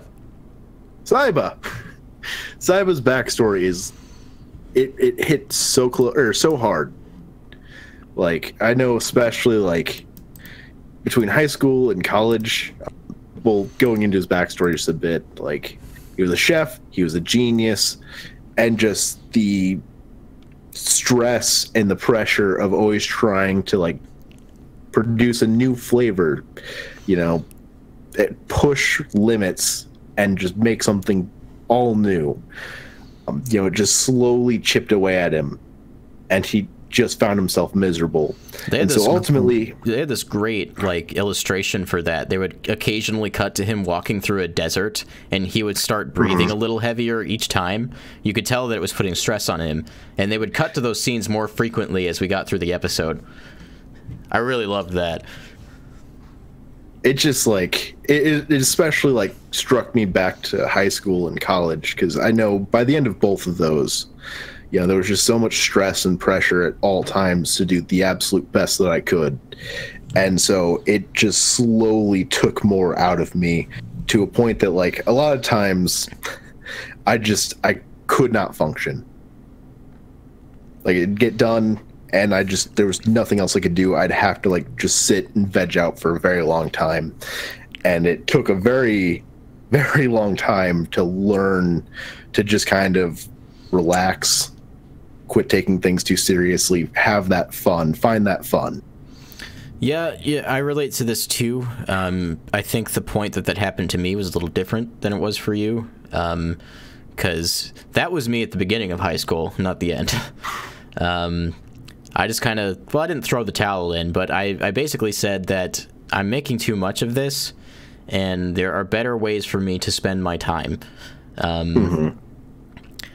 So I gave a lot more time to myself, stopped putting so much pressure on myself, and it was more or less my parents that were putting the pressure on me. I guess I should be more honest. Yeah.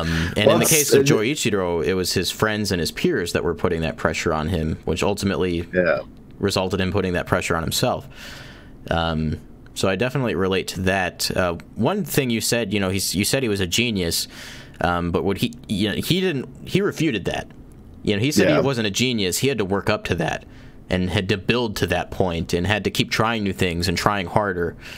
I thought that was interesting. Just taking away the fact that it wasn't natural talent, it was something that he had to build up to. Well, he also made the point that, like, it looks like I'm a genius because no one sees how much effort goes into this. They're not seeing all the time he has to spend and how much, mental and physical energy that takes away from him. It's just a really good, relatable story that I'm pretty sure everyone could probably relate to. Even if, you haven't gone through this yourself, you probably know someone. Maybe you're the Dojima in this story, where Dojima was on the outside looking at him, not realizing all of this. And then he comes to help his friend. His friend, like, spills his guts to him, and he starts crying over it. It's like, I'm sorry, man, I didn't know any of this. I freaking cried. Like, the whole second half of that episode, I was just bawling. Yeah, it is pretty emotional. Really well crafted, and it was on the other. In addition to that, it was also just really nice to finally have some backstory for Joichiro in the first place, and just knowing where he's come from. Because all we know up to this point is that he's a great chef. He's traveled the world in some capacity, and he was the owner and operator of Yukihira Diner. There was one thing we didn't get there that I'm just waiting for. The part after he leaves? Who's the mom? Where did the mom come from? I have a feeling like that's something that we're still going to get going forward. Because I really hope. We don't know who Yukihira's mother is. And despite looking like Saiba, they don't even make it entirely clear that he's a biological son. That's very true. I'd imagine he is, but that's just I think that too. The resemblance. But the way that Dojima said, like, you discovered your son, you didn't, you didn't birth him, I guess. But then again, we don't know. I mean, the interesting thing about that, his backstory was, you see, like, they kind of show, what if this was Soma's reality? How would this have changed if it was my son in my place? Yeah, and he all-mighted it, man. With a smile on his face. That was just such a beautiful moment, too, because it especially puts into context, like, what got him back into cooking. It's that I have this son that just doesn't care how overwhelming the odds are against him. He's still going to try, and his whole motivation is, if I fail, I'm going to do better next time. I'm going to overcome. One thing I want to mention, too, and I love when anime do this, and I can think of two other ones off the top of my head that have done this before. I talked about that illustration of him walking through the desert, and the episode ends with him running into Soma after finally getting through the desert, as an illustration of, hey, he's not in this poor place anymore, he's found his light. And then the end credits sequence starts with the two of them all beat up in the desert sequence, just laying on the ground all happy together. And they've been using this ending theme since the beginning of the half season. So I love it when shows do that. Clannad does this in a really incredible spot that still gives me chills to this day. And Madoka Magica does this as well, with a really big revelation in the first 12 episodes. So keep doing that, anime. That's some good stuff. Oh yeah. I think the last thing with it too is like the backstory gives context to the main villain of this season. Yeah. And actually, I think they cut back to him at the end of the credits. And what I was assuming was like his motivation from that backstory wasn't even quite it. No, like, it took a different turn than I was expecting. I loved it so much that he's just like, he was Saiba's friend. He saw how much cooking hurt him, and so he wants to reform fine dining so that doesn't happen to anyone else. And it's such like a pure motivation. Yeah. Just gone like it drove him in a not quite the right way. My perspective on his character has completely changed. This is a character that can be fixed. And I look forward to seeing that happen.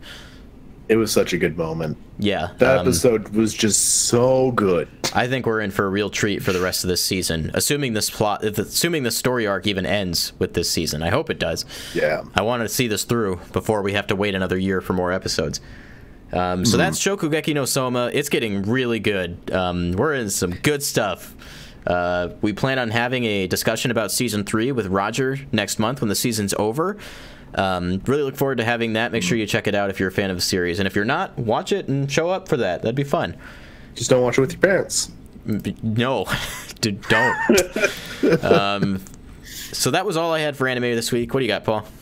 I had a few more than you for this week. I watched a couple more episodes of Steins Gate Zero.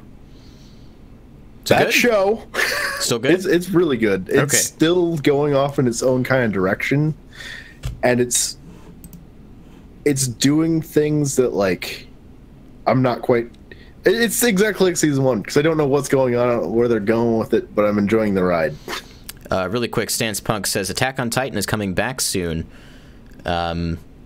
Is that a 3rd season? I want to say, and that got announced a lot faster than Attack on Titan season 2 did. Yeah, I still need to watch season 2. Yeah, I need to get through it as well. I plan to. I just haven't yet. So that's exciting that that's coming back. Yeah. So yeah, Steins Gate Zero. I watched the next couple episodes of Black Clover because I found out I was a couple episodes behind. It's doing some interesting stuff as well. It's not quite like Steins Gate good, but I do. I finally made it to a place where I enjoy the characters. I really like the story and kind of where it's going. It's still kind of ambiguous, like where I feel like they're leading to something big, but they're just not there yet. And so dropping hints here and there. Yeah, like it's. I'm getting like Akatsuki vibes. Oh. Almost, but they haven't like really defined what this organization is. Okay. So they're getting to some big stuff. And like as yelly as Asta is, like he grows on you after like 8-10 episodes. You would hope for a main character. Yeah. But the last thing I watched was Fate Stay Night, Heaven's Feel. It's a movie from, well, it's Fate Stay Night, the movie, basically. I had not seen any of like the Fate series. I had a friend over and they were getting to watch this movie. I was told that like you don't really need to see the series. This is one that I know there's like a bunch of different like Fate series, and Dylan was telling me about this. I think apparently they're all just different timelines or something. Is this based on a visual novel? I'm gonna guess.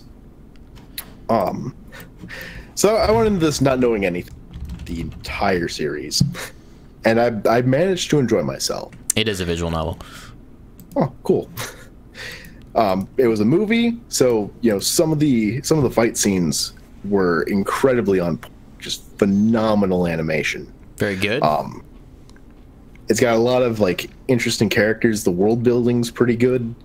I don't understand a lot of it, but I'm willing, after watching this movie, to go and watch the series so I can find out more about what I saw.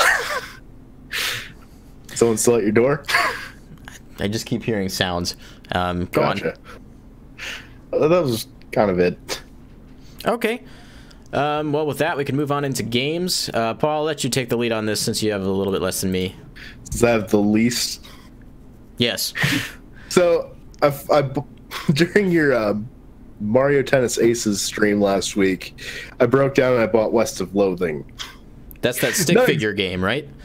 Yep. Not exactly the outcome you'd expect from watching Mario Tennis Aces, but... Hey, well, what do you think? That's what it inspired.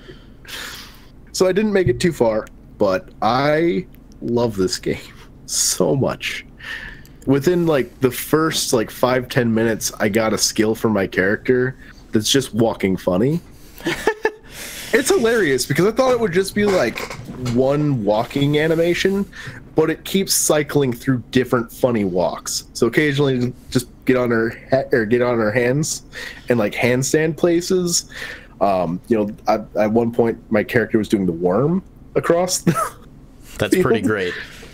Like she'd bend her knees and like just stand almost flat with just like a little bit of leg. And just like all kinds of crazy stuff like that. I think at one point like cartwheeling. And so at that point I was sold. Especially considering like I can't turn it off. So I have to be amused by it, but it was a lot of fun. It's an RPG. Okay. I didn't quite remember from the trailer what genre it was. The battling system's not anything too complex. So far, I've been able to get through like every encounter by just, you know, attacking. There's like 3 different classes, I think, or maybe that's just from the get-go. Mm-hmm. And I'm a cow puncher. A cow puncher? The story is that the cows came home to this town, and it was a bad thing. It was a tragedy for some reason. Okay. I haven't encountered a cow yet, but I'm guessing the cows are evil. Oh. And so I've just been doing a bunch of like... I wonder why. So far I've just been doing like wacky chores and stuff. But it's so funny. I kind of love the sound of this so far. Like I played like maybe an hour or 2 of it, and I just enjoyed myself so thoroughly with it. And so I still can't speak a whole lot about it yet, but like... I think it's a treat. Well, I'll have to look into that. You should definitely pick it up sometime. I think it's like $10-11. So it's not like it's super expensive. Nintendo Play says West of Loathing looked pretty fun, but I can't spend any money unless I want to wait to get Wolfenstein 2. Well, yeah, Wolfenstein 2 is definitely going to be a little bit pricier, so probably a good call. Yeah. But yeah, I wanted to play that, and I saw today that the release date for that pool party game, the Adult Swim, like, the pool game, comes out in July. Oh. And I really liked what I saw of that game, so I'm also excited for that. I don't remember too much else from that Indie Showcase, but those were 2, like, standouts for me. Pool Party and West of Loathing? Yeah. Yeah. Like, West of Loathing, as soon as I saw the trailer, I knew I was... You're like, yep, getting that. And then I was watching Mario Tennis Aces, and I'm like, yep, getting that. Speaking of Mario Tennis Aces, if you saw last weekend, I live streamed the tournament demo. And, you know, I went in expecting I'd enjoy myself, but I was not expecting that I would love my time with the game. Holy cow, Mario Tennis Aces is so much better than I ever thought it would be.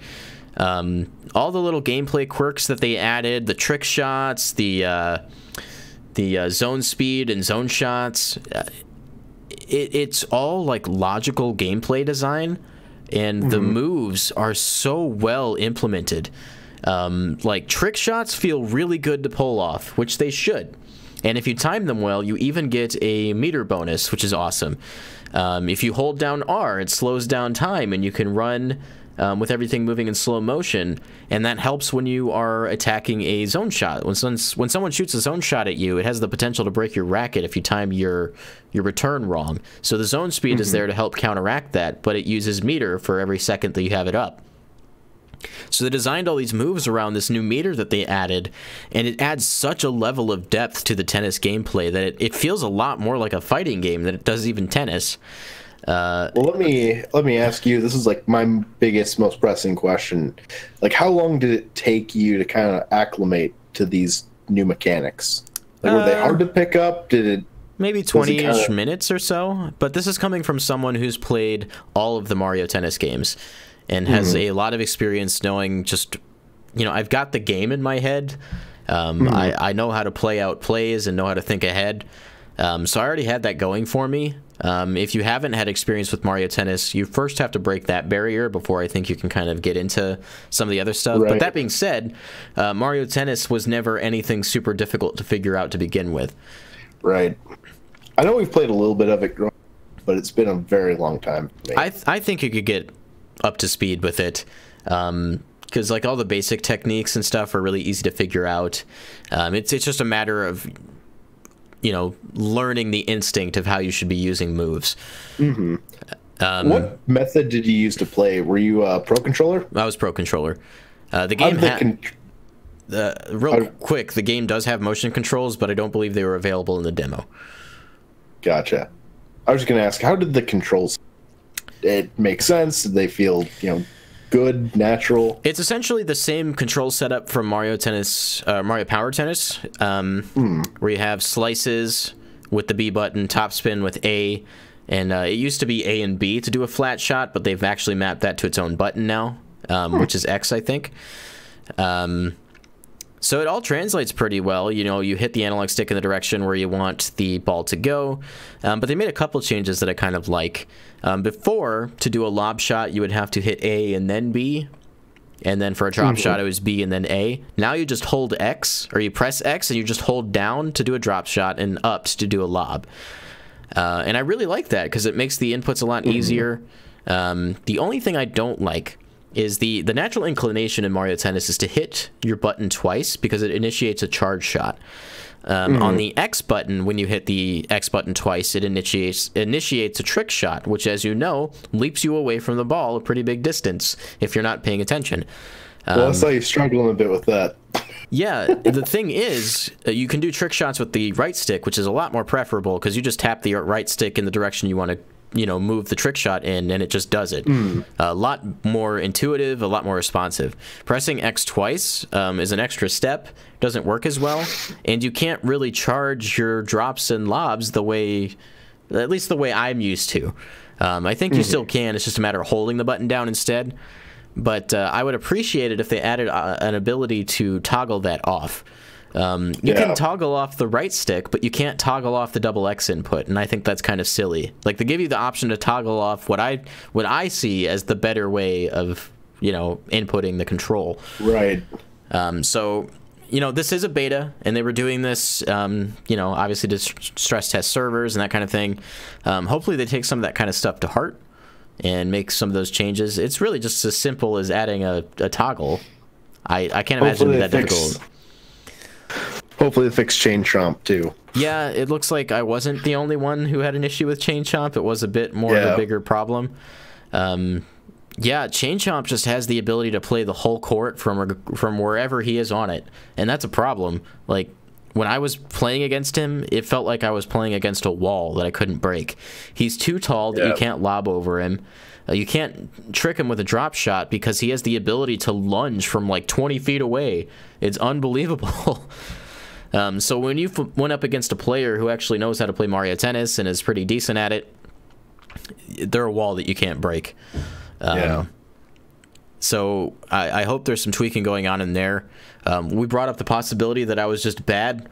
I did win one tournament. I had one tournament under my belt during all of that, and I only played during the stream. I didn't get any extra time with it. So that is a legitimate concern for me, but I hope they address that. They're probably using like the character standings and stats they got from this as a way to tweak that as well. Well, I think like I've heard multiple reports that you get to the end of a tournament and it was Chain Chomp player, and you would get smoked. Chain Chomp. Yeah. And so, like, I'm sure if they look at that, they'll notice a trend there, and hopefully they'll realize that there's a problem. The only tournament I won was with Chain Chomp. And I wasn't really utilizing Chain Chomp the way that the other players were, so I don't really attribute it to that. But maybe part of it was that. I don't know. I mean, was it Chain Chomp versus Chain Chomp? Not for that final. I think I was going up against a Rosalina, which I heard a lot of people had trouble with, but she didn't feel broken. She just has a really tricky slice serve, which makes the ball curve in a way you wouldn't expect. You just gotta get past that. I also heard people having trouble with Waluigi, which I didn't ever experience playing, just with Chain Chomp. So who knows? The most frightening thing about the demo was the online. And for me, I didn't really have as much trouble as Logan. Logan, who has decent online connectivity, decent download speeds, was not able to play a single match without any input lag. That's a problem. Because the few matches where the few matches I had with input lag were just disasters. So it was like as soon as it started, neither player had any control over what they were doing anymore. And I think of somebody like you who living where you are with the internet you have available to you, like how would this turn out for you? I mean, the crazy thing still is that I have better internet in the middle of nowhere than I did living in the city. That's terrible. It still would have been better, but it probably still would have managed to have been atrocious. And one of the things that's worrisome about this is that this game will be utilizing Nintendo Switch Online, which albeit has not launched yet. But is this what we have to look forward to? The same issues we've always had with Nintendo Online? I'm really hoping to make some changes there when it's a paid service. Yeah. I mean, like I said, this is a beta, and its entire purpose was to stress test and, see if the online is working. Yeah. So ideally, this was utilized as a way to fix that before launch. But that remains to be seen. So hopefully we have good answers for that going forward. Right now, I'm not too sure. As far as the game is concerned, the game is fantastic. And if you like Mario sports games at all, pick this up. It's gonna be great. On top of that, amidst all the Pokemon news, I've been on kind of a Pokemon thing. Yeah, you have. Maybe a little more than I thought I would. Oh, you flashed that at me earlier and it just now registered. Yeah, so I've been playing Pokemon Go. Mostly because I enjoy playing Pokemon Go, and now that the weather's getting better, it's a lot easier to go out and walk around and have fun with it. And I also live in an area that is just ripe with, Pokestops and players. I learned just how active the player base still is.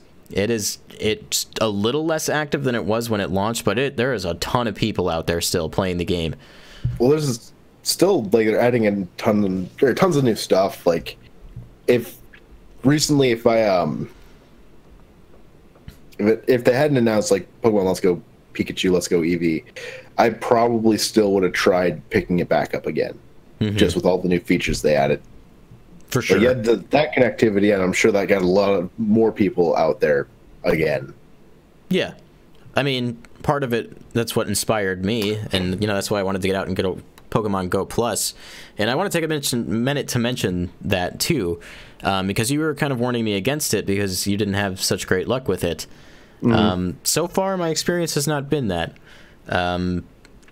I don't have any connectivity problems, and it wasn't giving me delayed notifications like it was for you. What exactly was happening? Not what I wanted to. I'd pull out my phone and I'd be surrounded by Pokemon, and I wouldn't be getting any buzzing, any activity whatsoever. No flashing, nothing. And then I'd be moving on to the next place. I'd be walking away from Pokemon. Then it would vibrate. I'd press the button and nothing. That's not good. Yeah. Was it always like that when you got it? For the most part. I mean, I still don't live in a very great area for Pokemon Go. There's not a lot of attractions. There's not a lot to go and see. And so it's kind of rare to come across Pokemon. Also, like, the network out here just isn't great, so I don't know. It's just kind of a mess. Overall, has been my experience. The one good time I've had was at in Rockford. We'll have to go out to Censorship Park next time you're here. Yeah, that's a real hot spot. I've been once. It's great. Yeah, it really is. Yeah, so like Michaela would have her phone out, and I'd have my Pokemon Go Plus, and I'd be done catching all the Pokemon before she's even done with her second. Like if we were in a group of like 5 or 6, it really was nice. I would argue, Nintendo Snow, that Pokemon Go didn't die. It's very much alive and well, at least from my first-hand experience. Well, I think it did die off for a long time for a lot of people. It died in the casual sense, but the hardcore audience is still there. Yeah, there's a lot of people that never stopped. And like with every new update, you know, like when they added Gen 2, I know that got a lot of people back into it, and some might have dropped off again. But and now we're in Gen 3. Gen 3, yeah. And so, like, regardless, like I would have picked it back up again. Yeah, to kind of bounce off of your comment there, Nintendo Snow, that is a lot better. Like, opening the Pokemon Go app for the first time in like a year when I started playing again, I ran into like no problems. The game runs really well now. It's in a pretty good place, I think. Some of the experiences I had, I was at Censorship Park, and there was a raid going on nearby me, and I was like, hey, it's a raid, so I'd never done one before. And it started in 10 minutes, so I walked over to the spot, and there was these 3 old ladies there with their phones. Old ladies, by the way, with their phones. And I was like, I'm going to guess these are Go players waiting for the raid. So I just kind of stood nearby, and then 2 more people showed up, also kind of standing a little distant from each other with their phones out, just trying to gauge if they were also Pokemon Go players. It was just it was an experience of like 8 people looking around trying to figure out if we were all playing Pokemon Go, which ended up being the truth. After the egg hatched, it became a Latias. And I said, oh, I have never seen a legendary Pokemon before. This is kind of amazing. It's a lot more common now, but still. And then, like, 30 people showed up. After Latias appeared, there was a huge crowd of people. I couldn't believe what I saw. This dude, one guy came up with a clipboard with 3 phones on it. 3! They were all his and all his accounts. He was playing Pokemon Go. That dude is something else. Yeah, it was ridiculous. He's a champion. He really is. I was in awe. I was like, okay. And so if you haven't played a raid before, basically you all have to battle this Pokemon at the same time, and it has a CP level that's, you know, unbelievable. Like the Latias we battled had a CP of like 45,000, and there's not even any natural Pokemon that have a CP over 2,500, I don't think. I think up to 20 people can battle a raid Pokemon at once, and depending on your team wants to do well, because you're not going to use your own Pokeballs to actually capture the Pokemon at the end. You're going to win Premier Balls, and the Premier Balls are awarded to the team that performed the best during the raid. So when we all showed up, the guy with the 3 phones divided everybody up into teams based on what Pokemon team they were, and we had like 15 people from Instinct on one team. So we performed the best during that raid and ended up getting 11 Premier Balls to capture Latias with. Unfortunately, I did not capture Latias. Rip. Only one Gone but never forgotten. Only one person there captured Latias in the entire group. And there was a lot of us there. So, sad, but true. And then, in addition to that, I was, just a few days ago, I was gifted by Niantic an EX Raid Pass. And apparently the EX Raid Passes are for raids to capture Mewtwo. They are scheduled at specific times at specific locations that you've visited before. I received 2 because I did another raid battle the same day and captured an Aerodactyl. I was pretty happy with that one. So I received 2 EX raid passes for Mewtwo, but they're both on June 12th during Nintendo's E3 press conference. Both of them. That's bad timing. That's really bad timing. So I can't even go out and do it, which is kind of ridiculous. I thought it was funny on the one hand. Yeah. But it's also kind of disappointing. Yeah. That being said, I'm having a lot of fun. Nintendo says, I stopped because it took forever for them to update the game with new content. Me and friends were calling dibs on each other's Pokemon once trading finally came out. It never happened, so sad. If you were there during our Let's Go Pikachu and Eevee discussion, we're under the assumption that those features were never added because of Pokemon Let's Go Pikachu and Eevee. Could be wrong, but we don't know. It makes sense.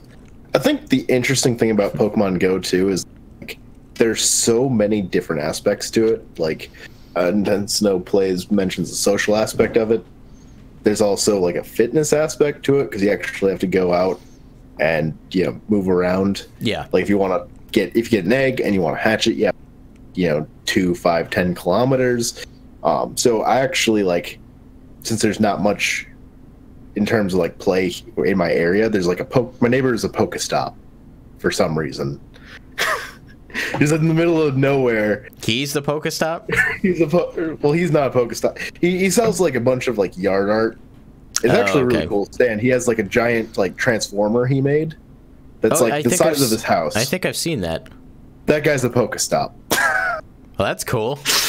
Yeah. So what I'd do is my egg game was on point last summer. I would put them in an incubator. I'd walk past his house. If I was lucky, I'd get some more eggs. I'd get some Pokeballs. About that spot is the only place you'd encounter any Pokemon whatsoever. And so whatever I was lucky enough to encounter, catch. I'd keep walking, 5 minutes, and then I'd circle back so that I could hit that Pokestop one more time. And then I'd call it a day. But usually I'd hatch, a Pokemon a day. And it was enough to go out, be active, not feel like I'm wasting my life away on my couch, kind of get out of the house. So it's whatever you make of it. And there's a lot of different things you can make of it. Yeah, and Nintendo says, you can't battle friends and there's no trading. I'd like to see trading myself, but as far as the battling is concerned, the way it's implemented into the game already, I'm not upset that we don't have it between trainers because you could hardly call it a battling system as it is. Yeah. I think the true experience that you want with it is going to be through its implementation with Let's Go Pikachu and Eevee. Yeah. And as it is, I just have fun going out and catching Pokemon in the first place. There's that satisfaction that comes from collecting, and just knowing that I'm out walking around and seeing parts of the city at the same time. It'd be nice if we get some new features going forward, but I think they're in a really good place with it right now.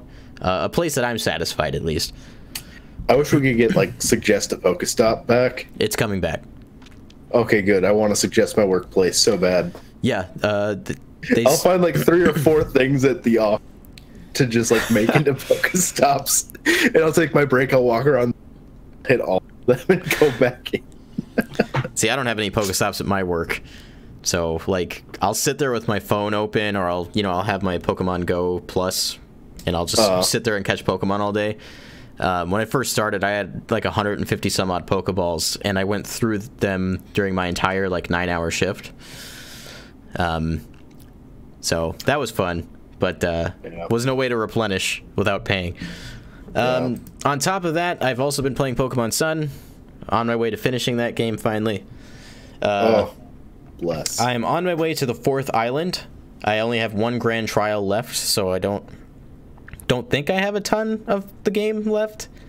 I'm 20 some odd hours deep, and I hear that a general playthrough is 35. Paul's giving me a weird look. It's about to go down, man. It's about to go down. I actually don't remember that one. I really don't. Right now I'm at the Ether Foundation trying to rescue Lily and Cosmog. Okay. I like that section. And then after that, I assume I'm going to the 4th island, because I've already finished all of Island 3. Like, I've legitimately been everywhere on that island, but the first 2, there are areas of the map I hadn't been to yet, so I don't know what's going on with that. It's entirely possible I just didn't go there. Nintendo says, my thing with Pokemon Go is that it was supposed to bring the magic of being a Pokemon trainer to real life, but it only brought about a third of that magic. Still excited for Let's Go. Yeah, that's understandable. They need the, like, the mobile VR headsets. Like, they need to support for those. Really, like, go all the way with it. There you go. And then use, like, the Pokeball Plus. Then you got all the fun of being a trainer. Man, that thing is $50, but I'm buying it, and I know I am. I'm kind of into it. It vibrates so that it feels like there's actually a Pokemon in it. It's disturbing and amazing. Yeah. It's amazing. I kind of love it. It also can be used as a Pokemon Go Plus. So there's that too. Yeah. The immersion factor on it though is just like cranked all the way to max. Yeah. It definitely fits that like casual marketing they're going for with this game. You could throw a Pokeball just like you did when you were a kid, or Ash did on TV. Some of the characters from the anime will be in the game, such as James and Jesse, because they're in Pokemon Yellow. So I look forward to seeing if maybe little Ash Ketchum shows up. I mean, I'll sell it for just red and blue. Hopefully, I mean, we already know they're in the game. Well, I guess we don't. That was part of the leak that leaked the games, though. I'm enjoying Pokemon Sun. It didn't take me very long to kind of, you know, get my grips on where I was and what I was doing. Changed up my team a little bit. I swapped out my my Crab Brawler, which I really liked Crab Brawler. I probably should have swapped out Toucannon because I don't really like it that much. But I swapped it out for Gyarados. So I have a Gyarados now. I've never had a Gyarados before outside of the red Gyarados. So just raising a Gyarados now. I don't think I ever have either. Yeah, and I wanted to feel like I had one of those cool Pokemon, or one of those Pokemon I thought was cool when I was a kid. Charizard? I've never had a Charizard, to be honest. Really? Nope. Never. Huh. I go out of my way to have Charizard. I never evolved any of the extra starter Pokemon you get in Pokemon Yellow. They weren't even on my team, actually. That wasn't that kid. Wasn't what I was looking for. Poor little fellers. They're optional Pokemon anyway. Fair enough.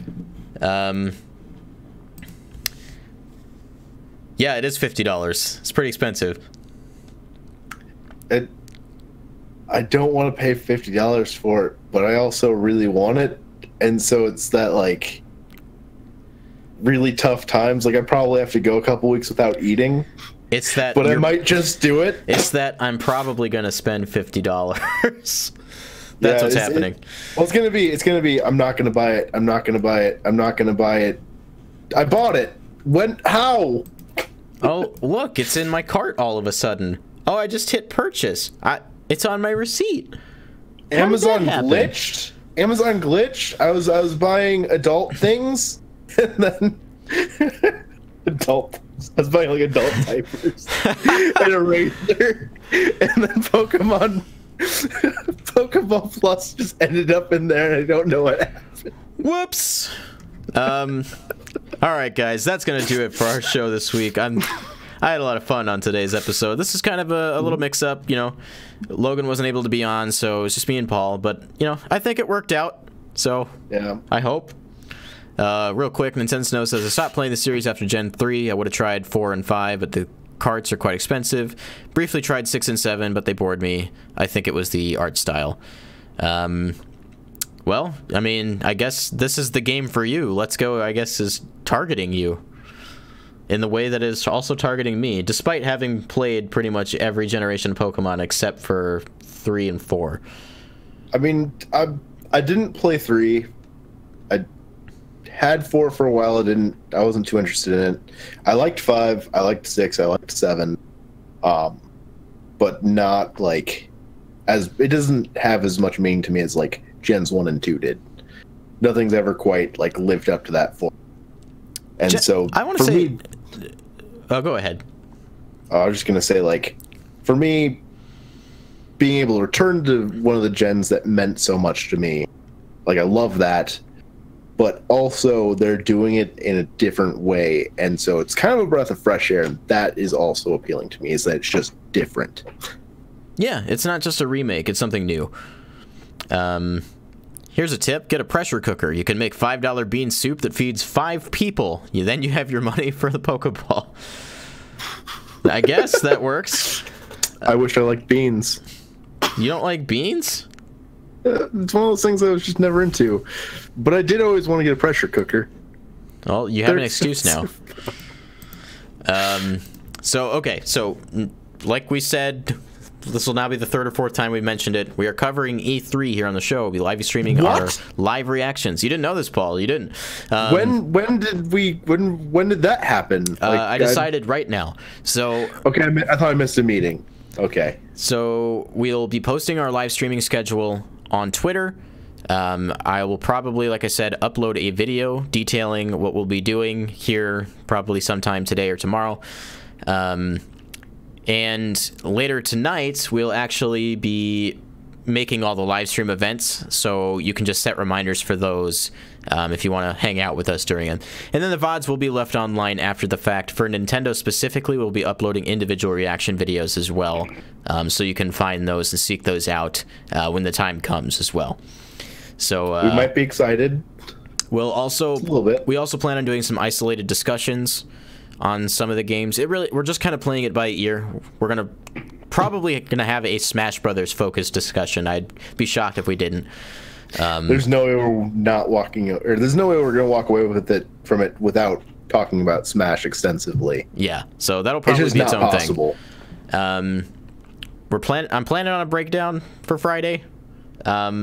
We'll break down amongst ourselves what we're going to put in that versus its own discussion, but don't worry. Yeah. So I want to thank you guys for watching. Make sure you hit us up on Discord if you're not in there. Like this video if you enjoyed it. Share it. It's really been helping. We've been seeing a lot of growth lately. I want to thank you guys because we wouldn't be growing without you. So you're among the first to be fans of the Break Room Arcade before we become superstar dude bros. That's not going to happen. And we love you. We do. Thank you guys. So make sure you come back. Keep an eye on what we're going to be doing here the next couple days. But with all of that in mind, guys, don't break your backs. Break in the games. But for now, break time is over.